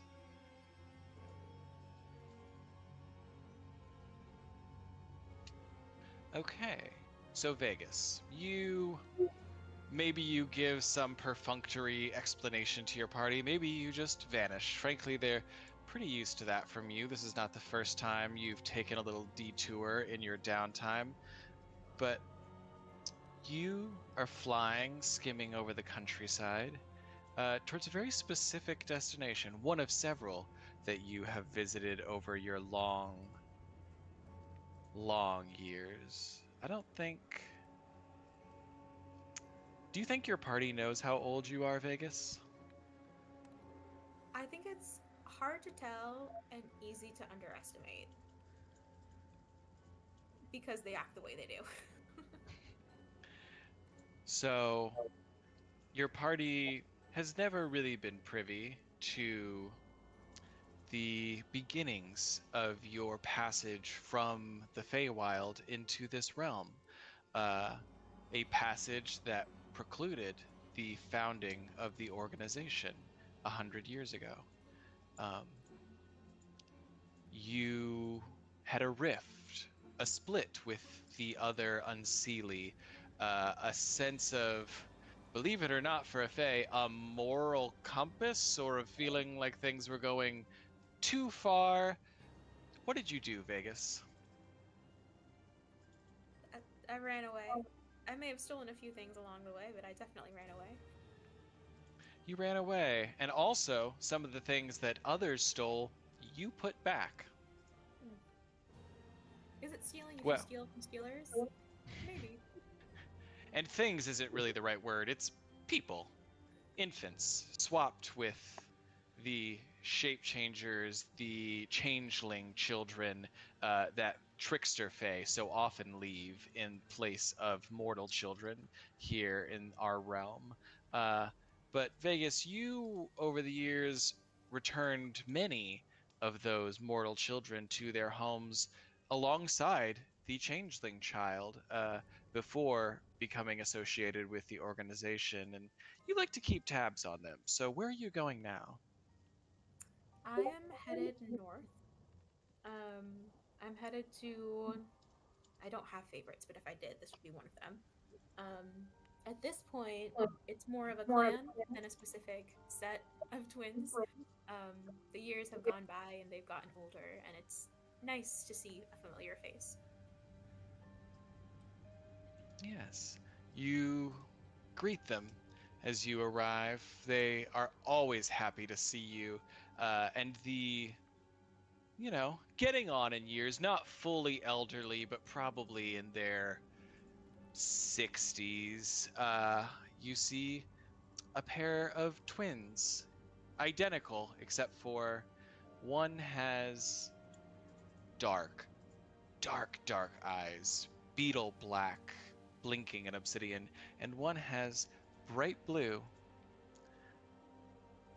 You really don't know. You've never kept track personally of which one was the changeling and which one was the human child you brought back, but for better or worse, they've grown up together, they've stayed together, and they are now matriarchs, patriarchs, leaders of this family unit.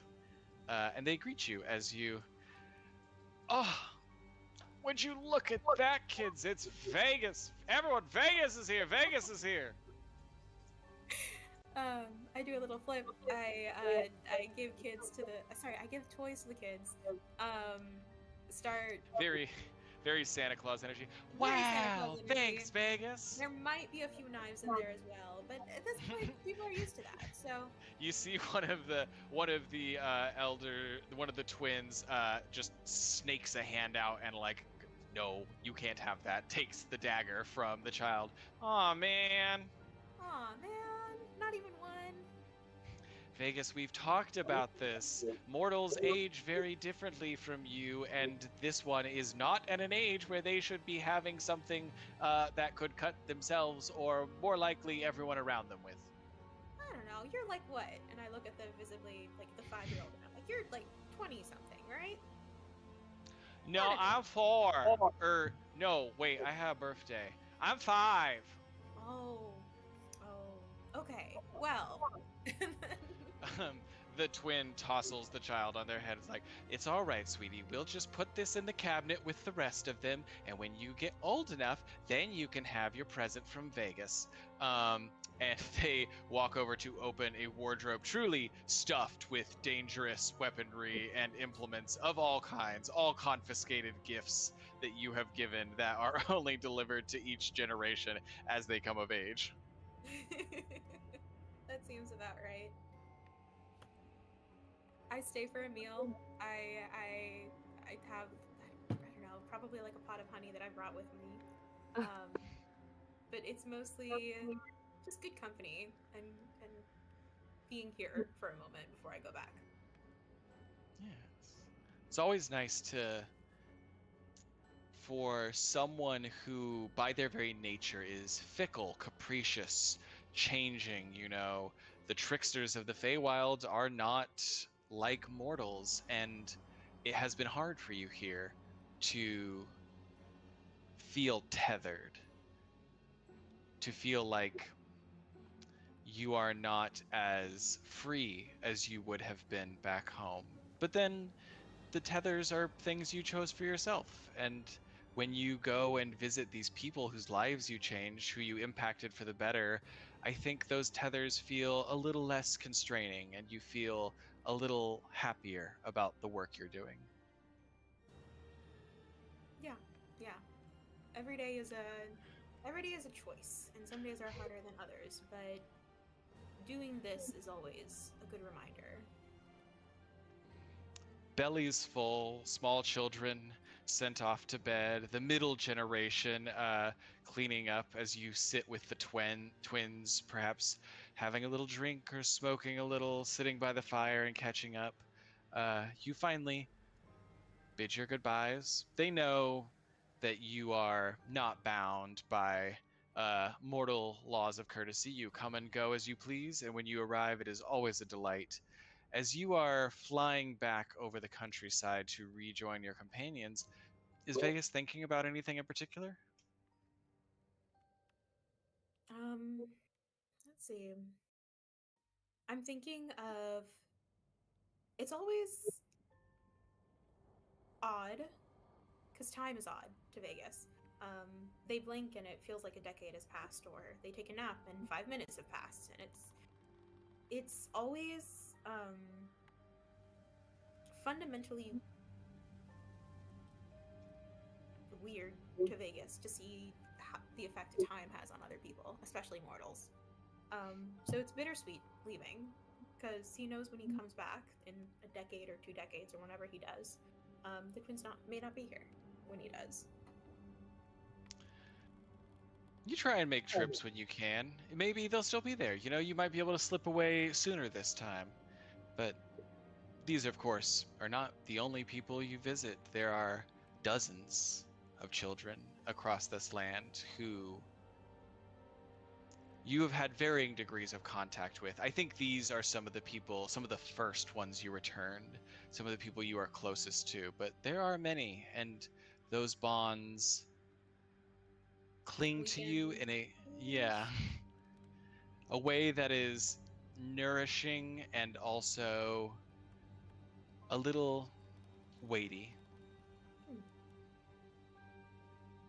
So I think they're unusually quiet as they finally land back in town. Yeah.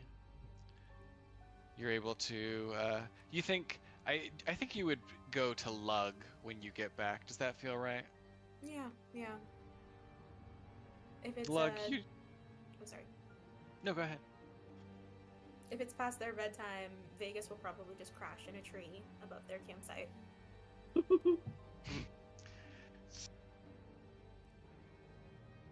And with a sudden burst of fairy dust and tumbling like foliage from the tree above, Vegas is once again in your midst as you wrap up your training session, Lug. And as you wipe sweat from your brow, you just notice they're a little quiet, not the usual bundle of talkative energy that they typically are. Well, I just hand them a pickle. Oh, thanks. Exactly what I needed.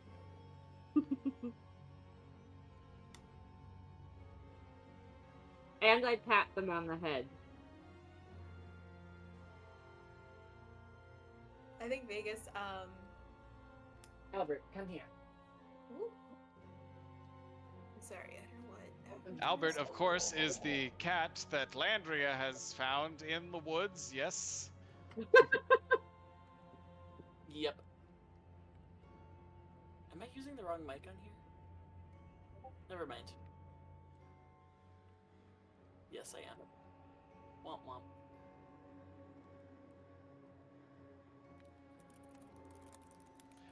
But yes, you all are able to relax, continue your time.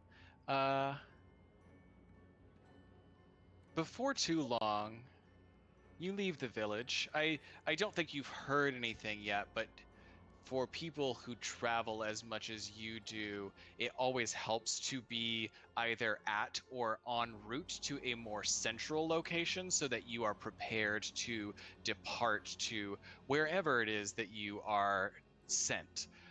So, a couple days travel, you get to sort of a more central, not a town, a small city, bustling populace, and it is only after a day there that you again hear a voice in all of your heads simultaneously. And it says, Obsidian, Jade. In Frostfall Pass, 4 individuals have gone missing. They are not the first. Meet with Nim, investigate further.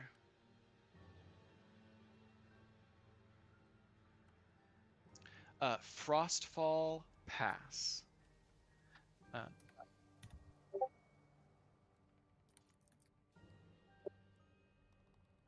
However, we can walk it back a second. My apologies, Seth.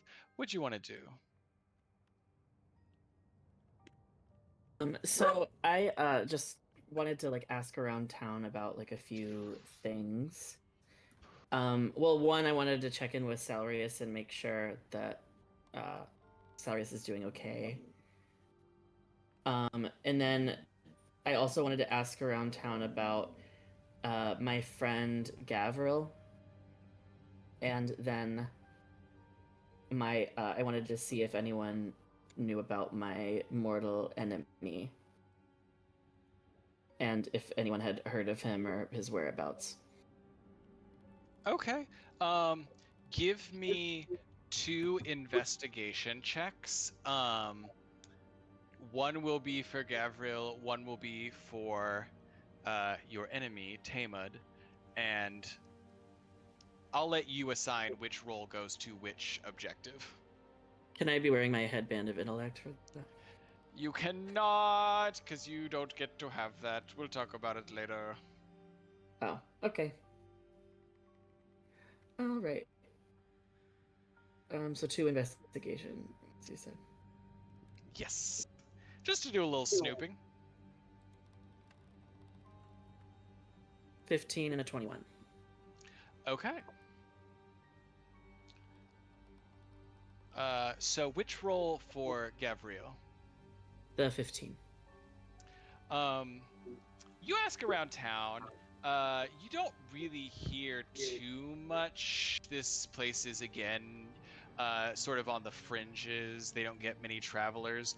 You do see one young man, a courier, who, as one of the people who frequently leaves the village to deliver messages, to interact with the world at large, to bring back news, is a little bit more worldly and a little more well-traveled than many of the villagers here. When you speak to him and mention Gavriel's name, he blushes bright red and stutters that, yes, I might have, I mean, you know, I meet so many people, it's hard to, yeah, I think I might have met someone. I might have met, why was he asking about me? Well, I haven't heard from him, which is why I'm asking, but you seem like you're one of his allies. I will say he has quite a few allies in the area. If that's something that's cool with you. Give me an insight check.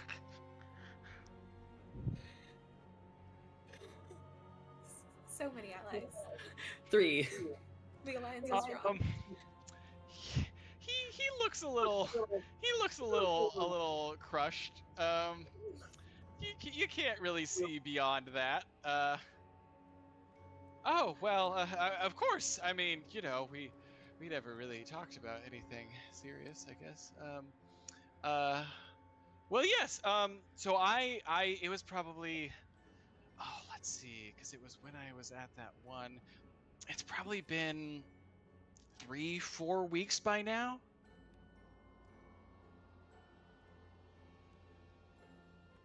Are you trying to get like any specific information, or just, hey, was that person still alive? Seeing if he has any like news that he would find pertinent, but also seeing if he knows about our other friend Sandrine, who is still in our, like, you know, community we grew up in, or about Tamut. Yeah, on a 15, I think. Well, I mean, we didn't really talk about a lot of. We were busy. I mean, I'm sure. I'm sure you were busy. There was just I don't remember hearing him talk about any of those names specifically, but he did mention that he was going to be in the town of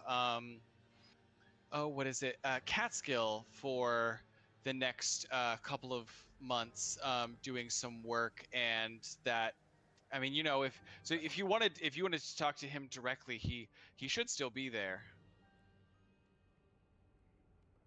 Great. That actually is really great to know.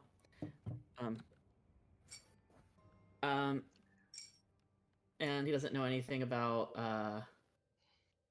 That's all I was really wondering about Gavril. Yeah. So he doesn't know anything about Tamud. On a 21 investigation, you see a series of... This is like one of those towns that is not large enough to have its own newspaper or like central disseminator of information. Like they receive copies of like the larger kind of like regional news. So that's what you are able to find lying around. And as you flip through it, I think you just see a lot of missing persons in the paper. A description that feels familiar to you, descriptions that you yourself once fit. They seem... Whoever's chomping, stop chomping, or mute yourself. Sorry, I thought I was on mute. My bad. You're good. Yeah, you're just able to see a lot of missing persons reports. The specific details of these cases feel hauntingly familiar to you, and a lot of them are also... They're not in Catskill, the town you heard about, but they are certainly in that general area. So I think you are able to glean continued action and a general whereabouts. Cool. And is Catskill the town that we were about to go to? It is not. Okay. Okay. I will say, as you all depart... Well, I'm sorry. First of all, was that all for you? Oh, you were going to check in on Salrius. Yeah, I also want to tell that I'm assuming Twink that Twink. I appreciate... My name's not Twink. It's Svink with an S and a V.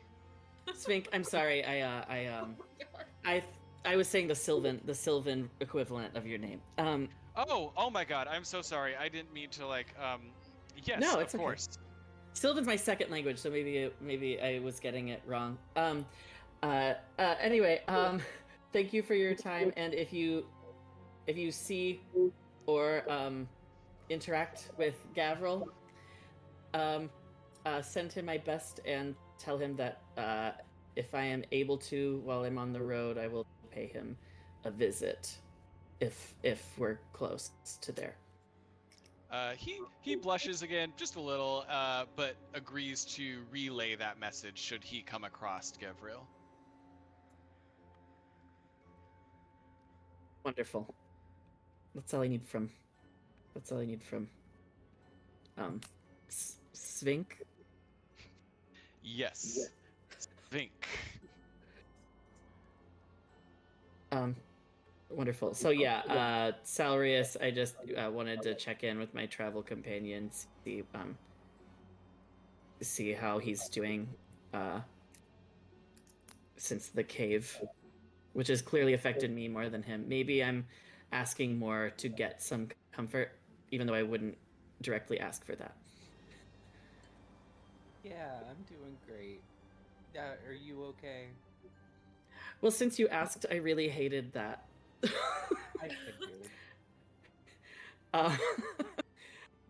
But I did like getting to kill those little bug boys. That was nice.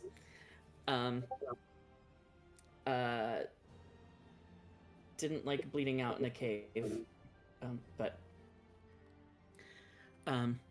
Anyway, I wanted to make sure that you're okay and that, like, as we're going forward, you're staying focused on what we're here to do. We need the money from this organization. Yep, definitely focused. Cool. And if there's anything you need from me, let me know. That's all.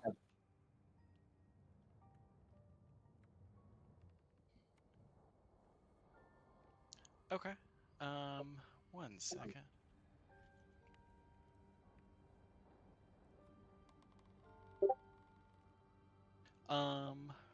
Cool. So, you all have relatively wrapped up your business. You're still talking and engaging as you continue en route to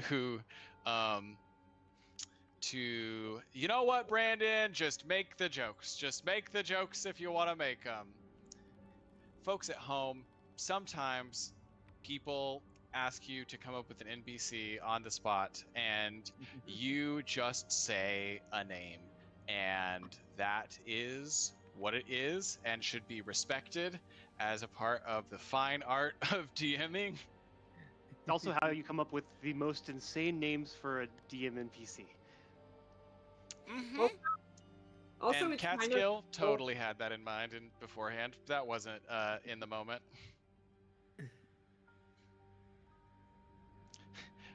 No relation to the real life place. Okay. Well, you all make it to a relatively large central hub. And you receive the sending spell, the message from your organization, directing you to Frostfall Pass, about another 2 days' journey north, which you've heard of it before. It's a part of the, let me just double check the notes. It is a specific area of the larger Rhymespire Mountains. This is a mountain range on sort of the northwest corner of this section of the continent. Directly separates this very central area that you are in from a lot of port cities. A lot of shipping and trading occurs there. Frostfall Pass is more dangerous to go through, but much faster. So most people will take a slower route through the mountains, but anyone feeling especially foolhardy or especially in a rush, or maybe if the money is good enough, may go through Frostfall Pass. But you have been instructed to meet with Nim, which as that name was spoken, all of you got an image in your mind of this sort of smirking halfling with a little red fez on his head. And as the image swam in your mind, it was as if you were looking from a bird's eye that began to like pull back, and you saw a tent spread near the base of the Rhymespire Mountains, a location. And it is to this place that you all proceed.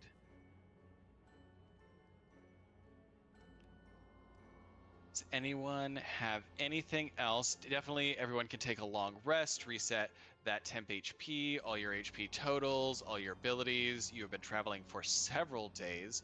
And does anyone have anything specific that they want to do on this last little leg of the journey? Anybody else in your party you wanted to talk to, stuff you wanted to pursue, etc.?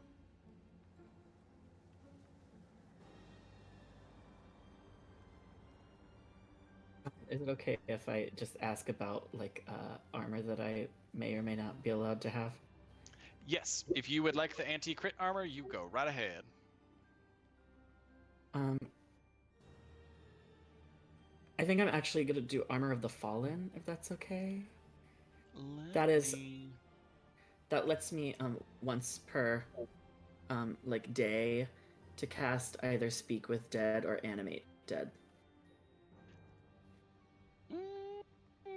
Let me take a look. I actually like this. I like this a lot. Armor of the Fallen for you, yes, and Spider Climb for you, Vegas, is fine, and the Shield of Warning, Wendlin, is fine as well. Shield of... I thought I said Sentinel Shield. Or, yeah, that. I just remembered the name.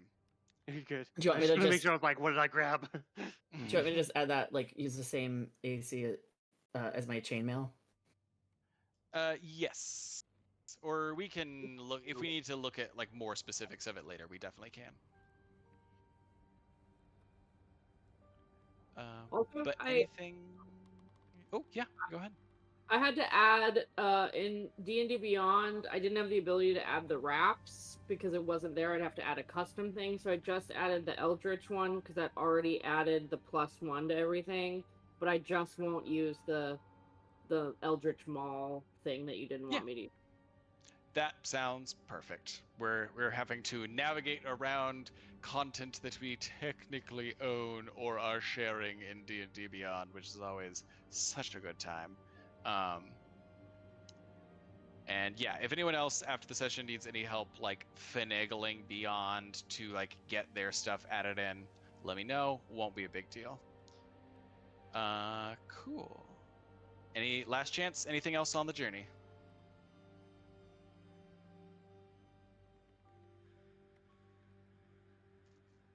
Okay. Well, All right. Well, with the last couple of days passing relatively uneventfully, the scenery starts to get a little more sparse. You begin approaching the rim of that permafrost area where the woods, the tree line thins out and then eventually stops altogether. The grass continues to spread and hit a point where like a blanket of green that has been sheared through with some enormous scissors, it is just cut off and transitions into rock that begins to lead upwards and gain ice and snow at the edge of the Rimespire Mountains. However, still in the grassy part, before you fully approach the ascent, all of you see a large, colorful tent, several beasts of burden hitched up outside, a little smoke coming up from a fire. Doesn't seem like there's many people here, but as you approach the tent, you come here.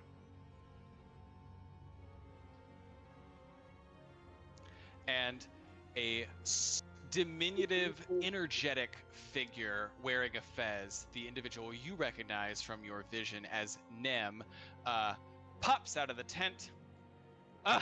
Finally!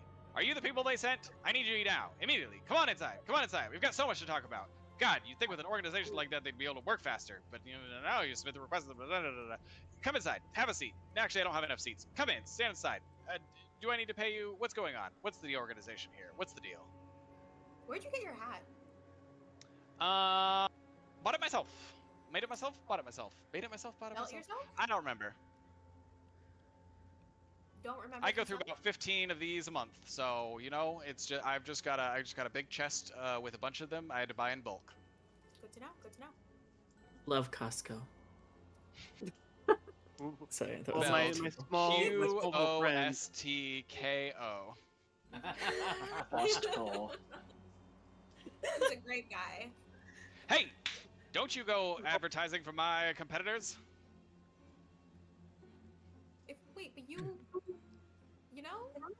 I'm gonna say less. Tell us about this job. Well, and you see that his nervous energy starts to calm down a little bit as he pulls out a pipe and begins to puff on it, having this action to do with his hands gives him a place to focus that energy. Well, I deal with very special items, imports, curios, items of great renown, if you will, to a very select clientele of buyers.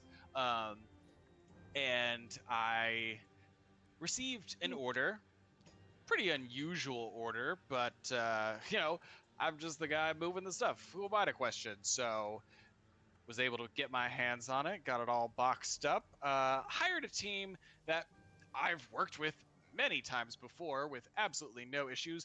The Red Drakes, they're amazing. Well, they're mostly amazing. Point is, they were supposed to have arrived with the package in the port 2 days ago, and I just got a sending spell that they never got there. So they may have and he looks vaguely embarrassed. I know it's getting close to peak winter season in the mountains, but it was a rush job, all right? So I paid them a little extra to go through the Frostfall Pass to get there faster. Trouble is, takes a little puff on his pipe. According to some of the meteoromancies I've been hearing from, there's a pretty hefty blizzard on its way, and if they're still in those mountains, they're as good as dead once that blizzard hits. Shit.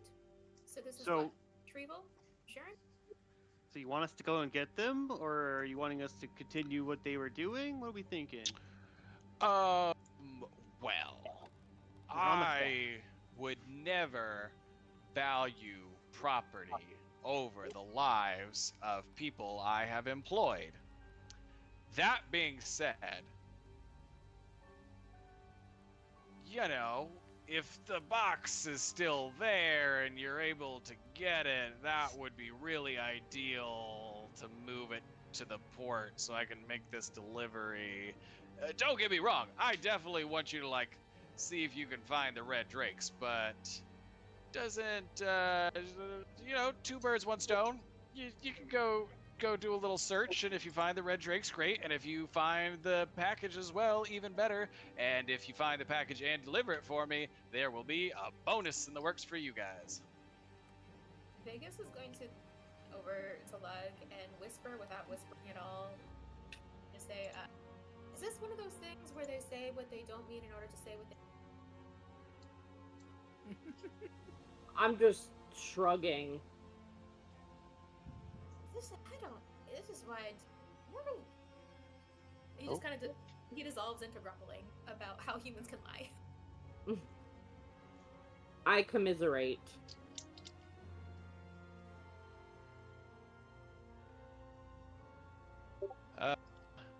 He's looking at all of you, looking for some kind of affirmation, a receipt of job, something that will let him check the little box in his head that says, "This is handled."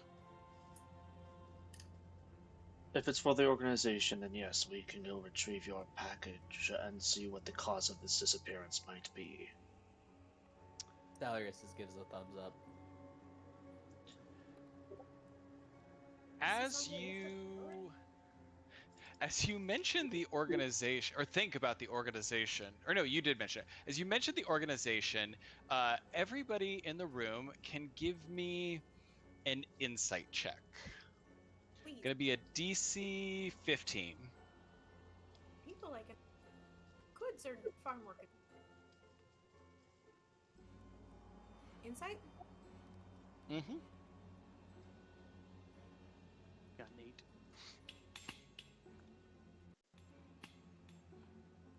Sick. 21. Okay, so for the half of you who passed, something's not adding up here. The organization has very rarely ever lent itself out as work for hire. The work that you all do is a lot more specialized and, to be frank, important. You all are dealing with paranormal, supernatural, extraplanar, things that threaten populations, human lives, mortal lives, So- and This is the guy we were told to contact, though, right? yeah, you are definitely told by the organization. I think Arbiter specifically on that 21, you're like, the organization would not give two shits about this guy and his business request if Unless that's all it was. Yeah, so he knows something else that he hasn't said. That's more Are you giving us a dangerous. Maybe- job? Yeah. Maybe he knows something else. Maybe the organization knows something But- else. Not enough to tell us, though, just to have us go to him. Yeah, that's all you heard so far. Okay. I'm gonna keep an eye to see, with prodding questions, if we can get more info to see if he's hiding it intentionally. or if this is like he's just not really that smart of a guy and doesn't quite know what's up, but his job had something to do with what's up. Yeah, you can Yeah. you can ask some questions or make another insight check if you Yeah. would like. I'll let you do it with advantage since you got a 21 on the first one. Yeah, I mean, I was going to ask first if no one else was like stepping forward in the moment. What were they escorting? Vegas. Or I guess Vegas steps forward as I'm asking what he had them transport. Vegas, I what are wanna you see- doing I or wanna see saying? how the human lies. Let's see what his answer is. Vegas is saying this out loud. Well, I Sorry, that beg was- your pardon, young lady, young sir, young person, Faye, call me Faye. individual. You're good. Faye, young Faye, I beg your pardon, but I am a businessman of incredible renown, and I don't take kindly to being accused of deceit. Okay, I can. I'm also really good at not like. I'm not. No, wait. Inverse. You know what? Fuck it. Basically, we're a medical doing this job, but if you send us to do a job that we assigned to do, or you're sending a job without all the. Let's just say we're far sturdier than other adventurers. If there's something you need to tell us, you should tell us now instead of us later. Well, I mean, of course, the nature of the item being moved is a matter of some discretion because that's pretty much always true of the goods that I deal in. But I don't think it's anything that will impact your ability to retrieve the box or to seek out the red drakes. It should be pretty straightforward, you know. It's just. So see, like, the more you tell us about the package and how we deliver it, the less likely we are to roll it all the way back down the mountain to you. Landria? Oh, Landria goes up and gets kind of in his face and says, "If we're gonna help you out, you're gonna tell us exactly what we're going after."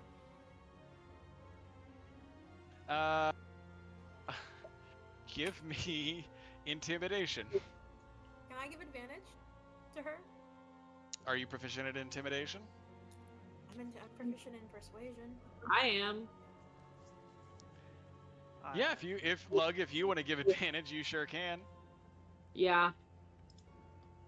Okay, the first roll was higher, 15. Nice. You see just like a little bit. It's hot in this tent, you know. Whatever the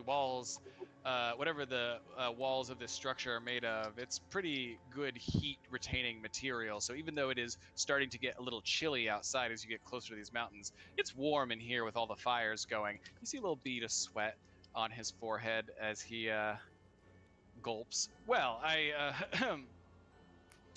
assure you, ma'am, it has nothing to do with the mission itself. It was, I believe, if I remember correctly, an item of some astrological value, some piece of, some kind of a space rock or something. I don't know. I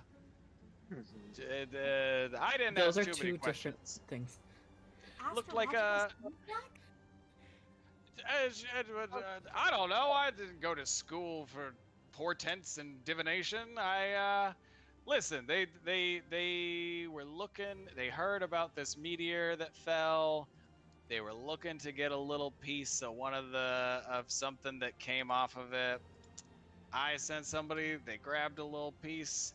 I put it in a box. I sent the box with the red drakes. That's truly all I know. Oh. Oh. That's fun. What color was this crystal? Was it the color of my sword? I pull out the Mind Splinter sword. Hey, that's a funny question. And he kind of gives you a second look. It looked exactly like that. You wouldn't be interested in parting with that sword, would you? Because if I can just send that instead, then we can avoid this whole affair. Hell no! I pointed at it at him. Hey, just an idea. No need to get snippy. Can I see in the room where his ledger might be that would describe what the price was for the package that's being delivered by the Red Drakes and who might have ordered it? Give me investigation. It will Yeah. be a pretty high DC. Mhm. I think you can tell with your repeated high insight checks. There's very little this man would prize more than his record of funds. Right. Give you the help. Yeah, you might see Arbiter starting to like just turn his upper torso and like scan the room for where this might be without like tossing it. You're gonna have a higher bonus than I do for sure, I think. Yeah. So, would we want to both roll, or would I be with advantage because I initiated this? DM. I would roll allow if you Salrius didn't. if Salrius sees you starting to do this and wants to like, you know, raise an eyebrow, Yeah. do something to communicate. Mhm. I can Salrius can make the check and you can give the help action. Yeah, if you would I'll like. do that. But good thing we're getting the help. And it's not better. Yeah. Oh, with both? Damn. Yeah. You just don't see a book in here that looks like it would be a ledger. Okay. I might move over and sort of squat down all the way from my height way up at the top of the room, like head almost like scraping on the cloth ceiling down to his height. Couple more sweat drops appear as this halfling, you know, not more than 3.5 feet tall, is surrounded by two enormous Warforged constructs and a little Fae zipping around. Hey there, little guy. This object that you're transporting recently almost eradicated a local town out in the woods a fair distance from here. So we'd greatly appreciate the information if you'd tell us who bought it, so we might save more lives in the process. We're saying what we need. What we're saying is that this would have killed you, and you should not trust who purchased it. And it'd be best if you passed over that information to us, who could take care of that person. Well,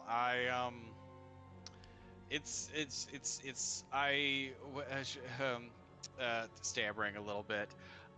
Listen, with my line of work, I'm very rarely interacting with anybody face to face. It's layers of secrecy, intermediaries. I was supposed to have this delivered to a courier at the Black Rose Inn, who would then carry it to the final buyer, whose identity I am not privy to per se. That's all I needed to know. Cool. Then sounds like we should get the package, take it to this courier, and find out who thought it'd be wise to get a hold of something so dangerous in a public location. And as some of you kind of step back, you see he gets a little of his swagger back. Well, good. So, are you going to take the job or not? Sounds like it. I don't think we have a choice, do we? Well, what we do with it is a choice, but we'll have to go search out for it anyway. I guess that's a yes. Yeah, let's do it. Well, if you're going to do it, you better get a move on, because that blizzard's supposed to hit by tomorrow night. Right? Okay. You Can you got, map some of the area, supplies you can give us before we head out to pick up the package? it's, well, it's a little tricky, you know, with the pass being the way it is, the amount of rockfall is not always, I could give you a map that shows your way up into the pass itself. The route through the pass is subject to some change, pending, you know, events of a seismic nature.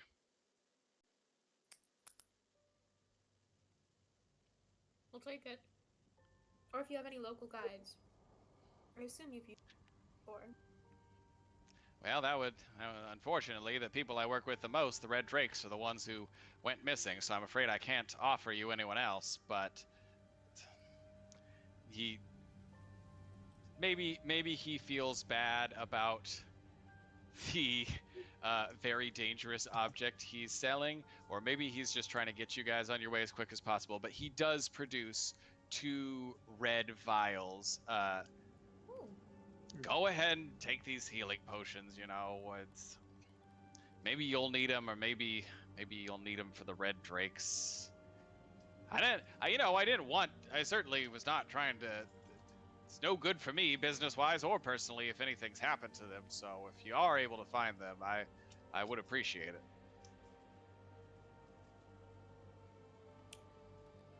All right. Well, I guess we should get going. Yep. All right. Who's gonna hold the healing potions?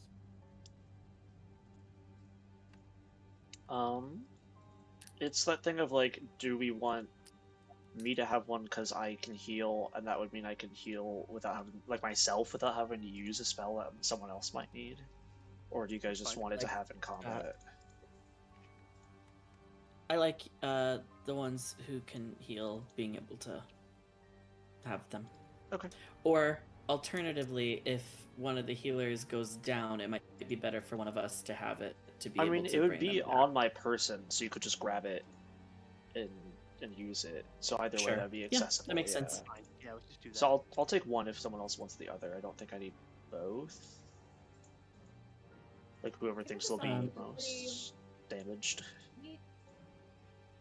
My old party used to give one to our high character because they could zip around the battlefield and get to needed it fastest. I think the person the with the highest movement, the fastest person. I think that'd probably be Lug. I don't know if that'd be. I think so. Okay. In case someone goes down and I can get to them. Yeah. Between your Step of the Wind and everything else. Okay. So I'm adding a healing potion to my inventory. Basic potion, Yes. You said basic potion? right? Okay. Yeah, just potion of healing common. I believe.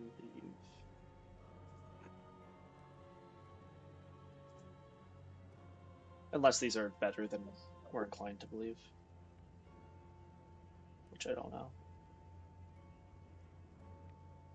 Persephone, do you do you know what health potion you gave us?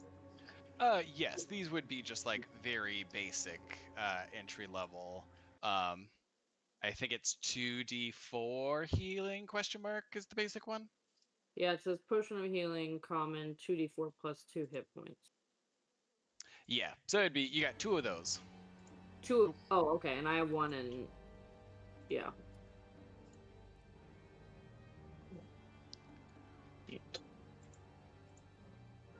All right. Well, I guess we get on our way.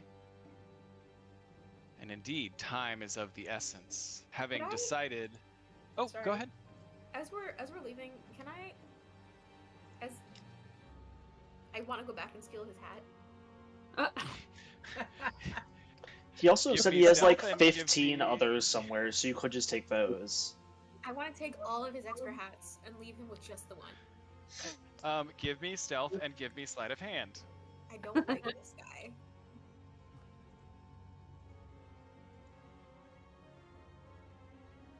Oof, bad.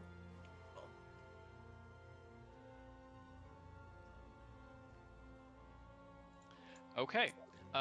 Nim has commoner stats, so he is adding a +0 to this perception check. I'll go ahead and roll in front of the board. Almost a 19, but instead it's a 3. He is nose deep in some papers and does not even register you as you zip in and make off with truly a astonishing number of hats, like an upsetting number. How many of these hats does he really need? Honestly. And if while I'm there,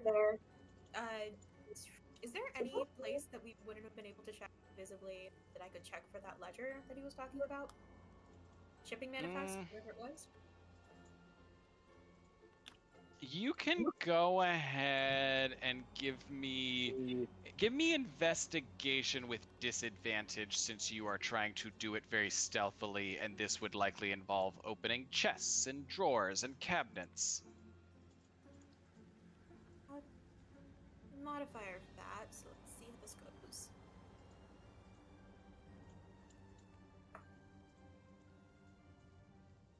Yeet. 6. That's a 6. You look in a couple extra spots. You don't really see anything. You almost go to pull over the very enormous wooden doors of this wardrobe directly across from him, and then at the last minute think better of it and just zip back out of the tent. All right. I don't know what I'm gonna do with these hats, but now that I have them, they're mine. So I head back to the group. Ooh, give me one. Atlas yeah. puts on a Honestly, hat. Salarius You want wants one three? as well. I have We like, all just end up having hats. We're just all wearing fezzes. The new team logo. I just imagine, especially Atlas, like enormous Warforged body, teeny tiny little Tiny hat. halfling. Again, these are hats for a halfling-sized head. Teeny tiny hat. Landria puts on the hat and also braids her hair into 2 braids on each side, like a person you may or may not have seen before.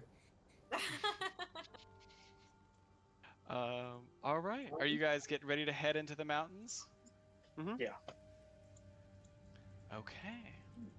So, you are able to reference the map that you were provided with to make your way through, like, the first portion of the Rhymespire Mountains, and fairly quickly make your way to the entrance to, I remember what it's called.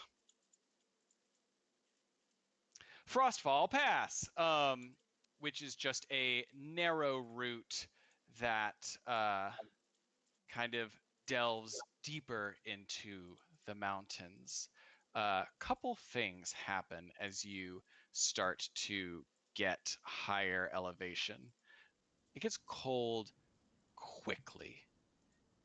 It gets very cold, and a wind picks up that seemingly cuts through clothing, exteriors, anything that would be protective. It is hard going because after about 2 hours of walking up into the mountains and entering the pass, it starts to be very heavily laden with snow, and the snow accumulates quickly. So before too long, you are having to, like, not quite wade through the snow, except for well, if Vegas was walking, you would probably have to wade through the snow. For the rest of you, it's about at like shin height, but it does make it hard going, and it is cold, icy, biting. I need everyone to give me a DC 15 Constitution save, unless you have any cold resistance or cold immunity. I don't think that I do. Could I use Prestidigitation to heat my armor? This is a very long span of time. Cool. You will have to make more than one of these checks as you venture deeper into the mountain and the inclement weather. So what I will tell you is that you can use Prestidigitation to give yourself advantage once every 3 checks. Cool. I'll save that. Okay, so we got pass.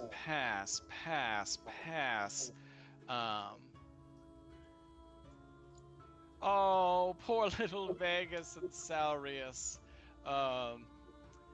So Vegas and Salarius, you both take 1 level of exhaustion as you forge your way through this freezing air and heavy snow.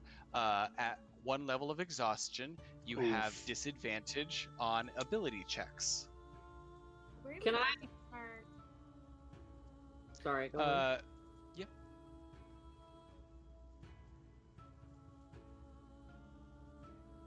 Is there an easy way to mark?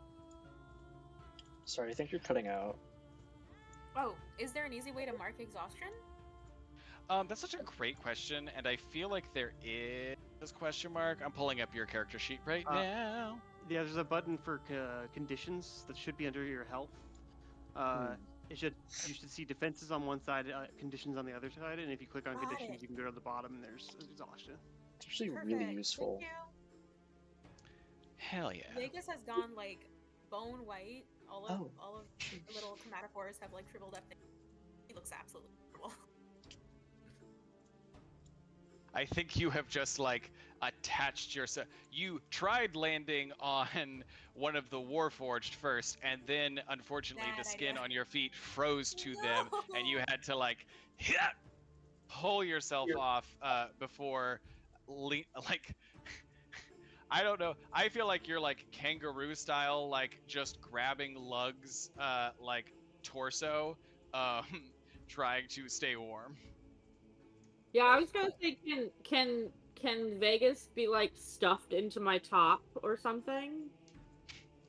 Yeah, you could definitely stuff them in there. I will, as long as they stay in there and are not doing anything else, I will, similarly to the prestidigitation, allow that to grant them advantage on one of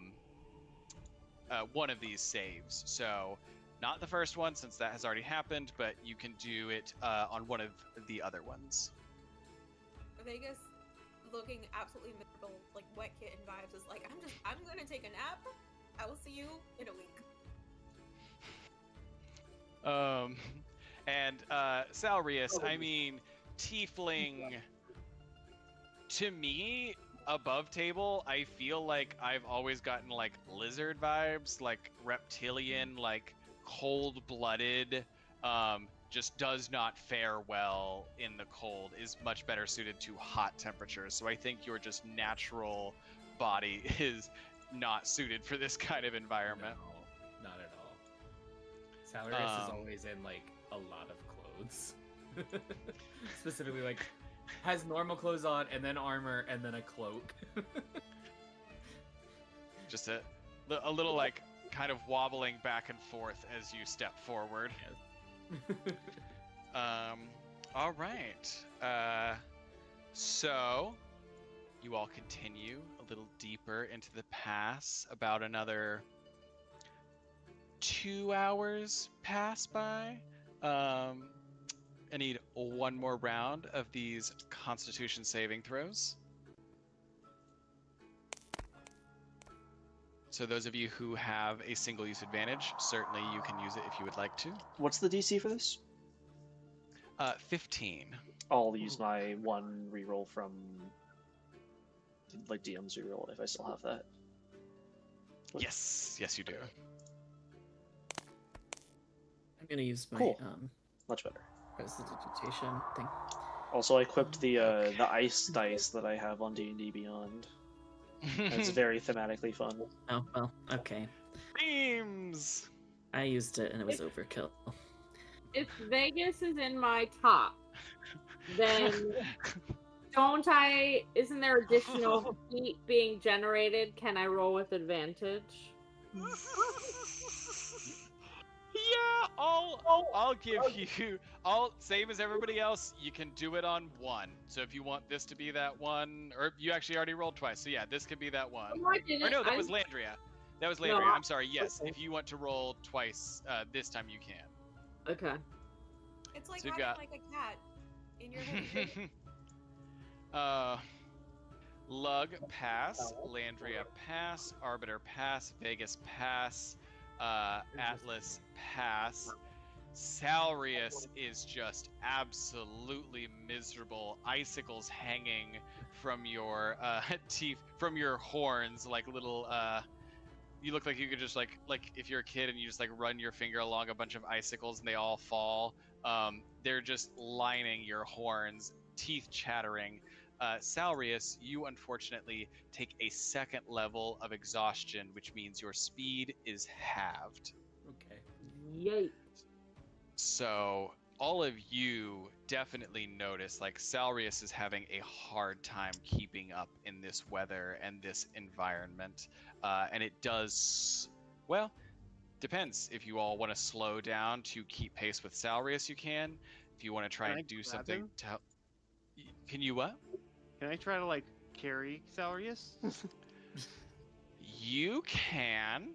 I don't think I need an athletics check. That seems very within your capabilities. What I will say is that if you are carrying him, it will give you disadvantage on a future Constitution save because you are like carrying, you are like having to expend so much more energy. There. Hey, Lug. Take me over to him. Vegas is like barely putting their nose out of the furs. And then once we get close enough, I'll stick my little hand out and smack him on the shoulder and cast Reduce. That's a great use of that. I And then love immediately that. withdraw. You're welcome! Oh. One little hand shooting out like an alien bursting from Lug's torso, emerges, slaps your horn, causing several icicles to drop, and suddenly Salrius just shrinks down into a little form that is much easier to carry. Your disadvantage is removed. You will not have to roll disadvantage for carrying Salrius. Wait, Salarius, you cool if I'm carrying you? Yes. Thanks. Just. I'm like cradling you like a baby bonnet. Baby Bjorn. Salrius, a voice. Salrius, a voice that only you can hear, whispers petulantly in your ear. Absolutely a disgrace. Infantilizing. So, after, let's see, you all have been traveling for about 5 hours total now. At this point, you see the pass start to widen a little bit. And I'll go ahead and take us to the next map. Let's go. As all of you see in front of you, a vast, thundering, icy river. Oh.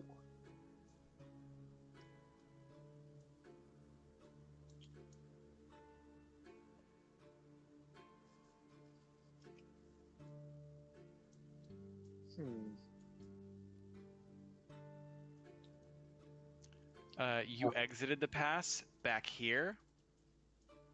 Okay. And while it does look like there is a route downstream, if you are so inclined to jump off the waterfall, the safest route and the route that seems like it continues in the direction you are moving is over here on the far edge. So we just need to get across it somehow. From full end to full Yes. end. Okay. Could we use a rope and lower ourselves down that way? How Yeah. tall tree? Wait, are we I'm up sorry? on top of here? No, y'all are down here. How did I get up?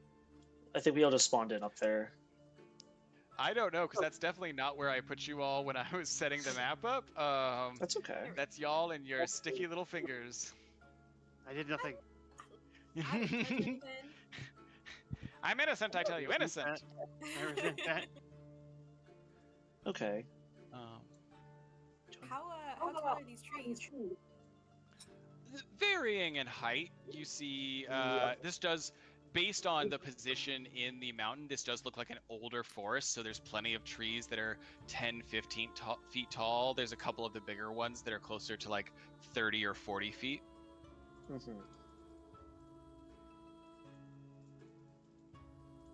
If we How get far the across bigger is the... Yeah. path, it looks like 20.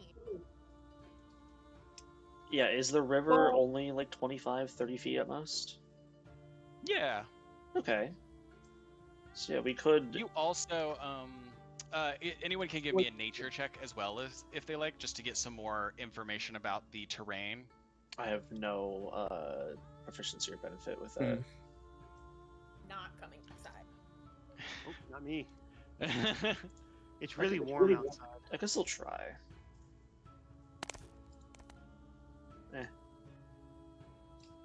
A 14's not bad. I think specifically Arbiter, you have been in this constructed body for long enough that you have learned to be mindful of the fact that you are heavier now than you used to be, so you pay special attention to things that can hold you up. And looking at the huge, like, chunks of ice flowing down this river from higher in the mountain, you do think that you could jump across these like ice flows, although it would probably require some checks of some kind. I don't have an awful athletics, surprisingly. So Can I? Yeah. Couldn't Sorry. some with acrobatics, high proficiency, make it across with a rope, and then it's adhered to something on the other side, and then people use the rope to get across? It would help. You could definitely try and do something like that. They would still have to make some kind of check to like climb across the rope, but We So wouldn't lose them to the water then. Or yeah, at least it'd be Like like a a zip line balancing situation. pole for your like normal crossing ability. Like having it as something you can hold on to, maybe. Right. That's what Is the there a rope. tall tree nearby that I could like push over and make a little makeshift bridge? well, Pretty. where And then are holy all shit. of I you actually- right now? could I use ice knife to try to create a surface that connects these bits, these like icy bits? We can do that in a moment, or at least arbitrate that in a moment. As all of you progress further into this little open space, everyone can give me a perception check. Self-exempting. Hell yeah. Oh, sure. Oh wait, I have a disadvantage on the check, right? I have advantage on On those skill checks. checks, yes. Got an 18. It's still, of course. For those of you with an 18 or higher, you are attuned and on high alert enough that moments before the first rock comes whistling down to try and hit you all, you are able to whip your head up and notice several little apes up on the mountainside who, noticing that they have been found out, begin shrieking and beating their chest and picking up more rocks to throw at you. And everyone can roll initiative. Oh man. And that is going to be the end of this session. Natural 20 initiative. Hell yeah! Arbiter with the nat 20s this episode. Wow. Wow. That was the longest roll of my That life. I saw that going for a while. And There's- I'm like, okay, Yeah. cool. 14. Okay, that's fine. Good, Okay, bad, good, great. good, bad, good, bad. Your initiative's up. That's 6. God. But yes, thank you all for playing. Thank you anyone who is watching for watching. We shattered a crystal, made our way to the icy mountains, and now maybe you're just gonna get pelted to death with some rocks by some monkeys on the mountainside. Who knows? But we will find out next time.